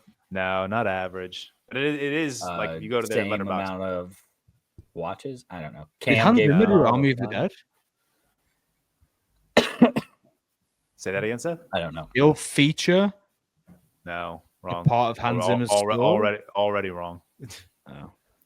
And it's to do with the actual movie or just Yeah, kind of. Yeah, it has to do with the Yeah, movie. kind of. Sure. Yeah. Obviously, it has to do Yeah, with the I have movie, no but it's clue. not like a plot point or like a Right. character or something like that. This is fucking. It's I don't think you're gonna get this one. Are they all action? Like, or are they No, all I like mean, It won't be that weirdly obvious. comedy? No, Oh, well, is it something It's to do with something like to do with cast the or genre. crew, George? no. Castle Do you want me to tell That's you? what I was thinking. This is a Yeah, tough one. Reveal it. Yeah, it's each movie is 148 Uh, minutes. Could have never. Yeah, that's cool. That's fun. We I could was have been waiting sat for- here until I was 2026. waiting for one of you to at least say they're all the same runtime or something. Yeah, I wouldn't have thought Um, about that. I should have when you all said right. letterbox page. What do all of these films have in common? This might be a little easier. None of They them all have would have been better with intimacy coordinators. Yeah. Maybe. I mean, no, that's not right. I've never seen a Nora or the Tree of Life, unfortunately. I feel like 2 of these could at least give you a good hint. Just because Yeah. they're so recent. Just because they're recent. Does a man end up killing someone at the end of it? Does a man end up killing someone at the end of a Nora? That happens in Paris. Is it like they're all like people wishing for a better life that doesn't actually No. formulate and a happen? good I guess. think of that niche though. I mean, not wrong, maybe, but no. Yeah, I mean, like, all of them have lost memory at some point? no. Dude, have you seen a Nora? No, yeah, No. Oh, you have? Oh, what I said. Yeah. Paris, Texas. Oh, my bad. I didn't know you hadn't seen it. Then this might be a little. This is tricky. This is like knowing the answer. It's so easy, and I think the answer is going to bother you actually because of how easy, or not easy, but it's like Well, I right. hate that. Now you're gonna make me feel bad about myself. Yeah, now you're gonna Yeah. feel They all won It's- Best it- Picture? Or it's no? just- I don't know. You're kind of on the right track. Or Jared. going to. Yeah, I don't know. Are they all like the highest rated movies on Letterboxd for that year? No, Tree of Life definitely isn't. Good Good thought. guess. Good guess. I think the others might be, No, Nora probably. No, Nora won't be either. I have no idea. Nora's high. Oh, Wild Robot might be. Actually. No, I think Dune probably. Oh, is. yeah. We might need a clue because I like this one, no but I idea. can't. Sorry. We spoke about the answer on a pod recently and how we just think it's like bullshit. Not bullshit, but like it's meaningless. None of them were nominated. No, you're already For- wrong. Shit. Golden Globe. None of them won a Golden Globe. No. None of them were nominated yeah. for a Golden Globe. I mean, they probably were. Nah, dude, Parasite It's won not- everything. It's not. I know this is I gonna know, bother me. It is going to bother you guys, I think. None It's of just going to them be like, made- I none of should have them- gotten this. None of them had a wide release. None of them made No. $20 at the box office. No. But I might need some. I mean, I might I need got another nothing. clue. I got nothing. Yeah. Yeah, wanna you guys get are this one, on though. track. Someone said they all won Best Picture. That's wrong, but you're on the right track. They all won Best Actress at. Well, because No. Nora is throwing me off though. Because that's Exactly. Like, So having a think about what Honora would have already won. Palm d'Or. I don't. Yes, there you go, Yes. Josiah. Oh, Josiah, nice. They've all They all won won the Palme Palme d'Or. d'Or. Okay, that makes Nice. sense. I actually either forgot one that or- Nora Oh, won. yeah. What a tree of life, man. Yeah. What do all 5 of these movies have in common? Wow, that is a Yo, real quick Yeah, before we grandiose shout out. collection. Hey, real quick before we shout out words for damn it, my camera is gonna follow me. George, for TikTok clip purposes, read the question and then all of the movies. Oh, okay. I got Just like for all of them? in like a really it. clear For voice. this you one, know. yeah, for this one Okay. specifically. Baity shit. What do all of these films have in common? Pan's Labyrinth, Harry Potter and the Deathly Hallows Part 2, Gladiator, Avengers Endgame, and Carlito's Way. Now you guys answer. You're the smart. Yeah. Oh, that is. This is a fun one because one of these movies, the reason they all have this in common, it might piss you off. I think. Not piss you off, but you're going to be like, oh, you're stupid. I feel like Or- it's just me and you that have seen Carlito's Way, George. Which Yeah, is no. fine. I think the other 4 still do I enough. can't where remember Pan's Labyrinth. And I'm trying to think Carlito's Way because like a. I mean, So what happens in Gladiator? All of the Oh, this heroes are excommunicated from their place of living at one point. No. Every you might be movie, right. every movie asks the audience, "Are they entertained?" No. It's something to do with that. Like the hero has to return home and all. It of has to do with the protagonist. I will give you a hint. all right, okay. that? The protagonist's wife and son are hung. Oh, I know it. I don't know it. Bang. I don't know it. Oh, this is Oh, so the- funny. But yeah, it's because Tony Stark's like stranded and has to return. I don't know. No. It Is has this to a do- massive spoiler for the end of each of these films? This is a massive spoiler for the end of each of these films. Okay. Yes. Do they all die at the end? Yes. Yeah. Okay. Every Yeah, movie, yeah. the main character dies, which Harry Potter and Deathly Hallows Part No. 2 is like. I mean, Yeah, you're right. technically. Now Tyler yeah. will never watch one of my favorite films. That's a really Carly. stupid thing because the main character is Harry Potter. Sorry, I figured all of us watched all 5 of these movies. Even better. That one's even better that we made that one for TikTok clip because now we can spoil it for everyone on TikTok. Yeah, they'll love that. They'll love that. They'll be like, All right, what do all these have in common? Like, oh shit. Okay. That was fun, though. I like that. It was good. That was That good. was- You were Yeah, the opposite of hyping up. You were downplaying that game way too much. That was a very fun game. You were That was acting good. like it was a I thought I made it too easy, honestly, but I'm happy it caused some stuff. It's the most impossible thing about making trivia times is every question I make, I either think this is impossible and never ever get it, or I'm like, any dummy would get this, and you just never know. All right, well, that wraps up Real Talk episode 120. Josiah, we appreciate you coming on to chat Mufasa and Sonic and Superman. Thanks for being here, I'm Josiah. sure we'll have you on soon in the future. Shout out again to Stefan Johnson, our king executive producer. Thursday, we're going to drop a real quick draft. We asked our patrons to randomly pick 20 movies, and we'll do a draft of those 20 movies. Friday, for patrons only, we're dropping our review of Once Upon a Time in Hollywood. And then next week will be the big Nosferatu, A Complete Unknown, Baby Girl week.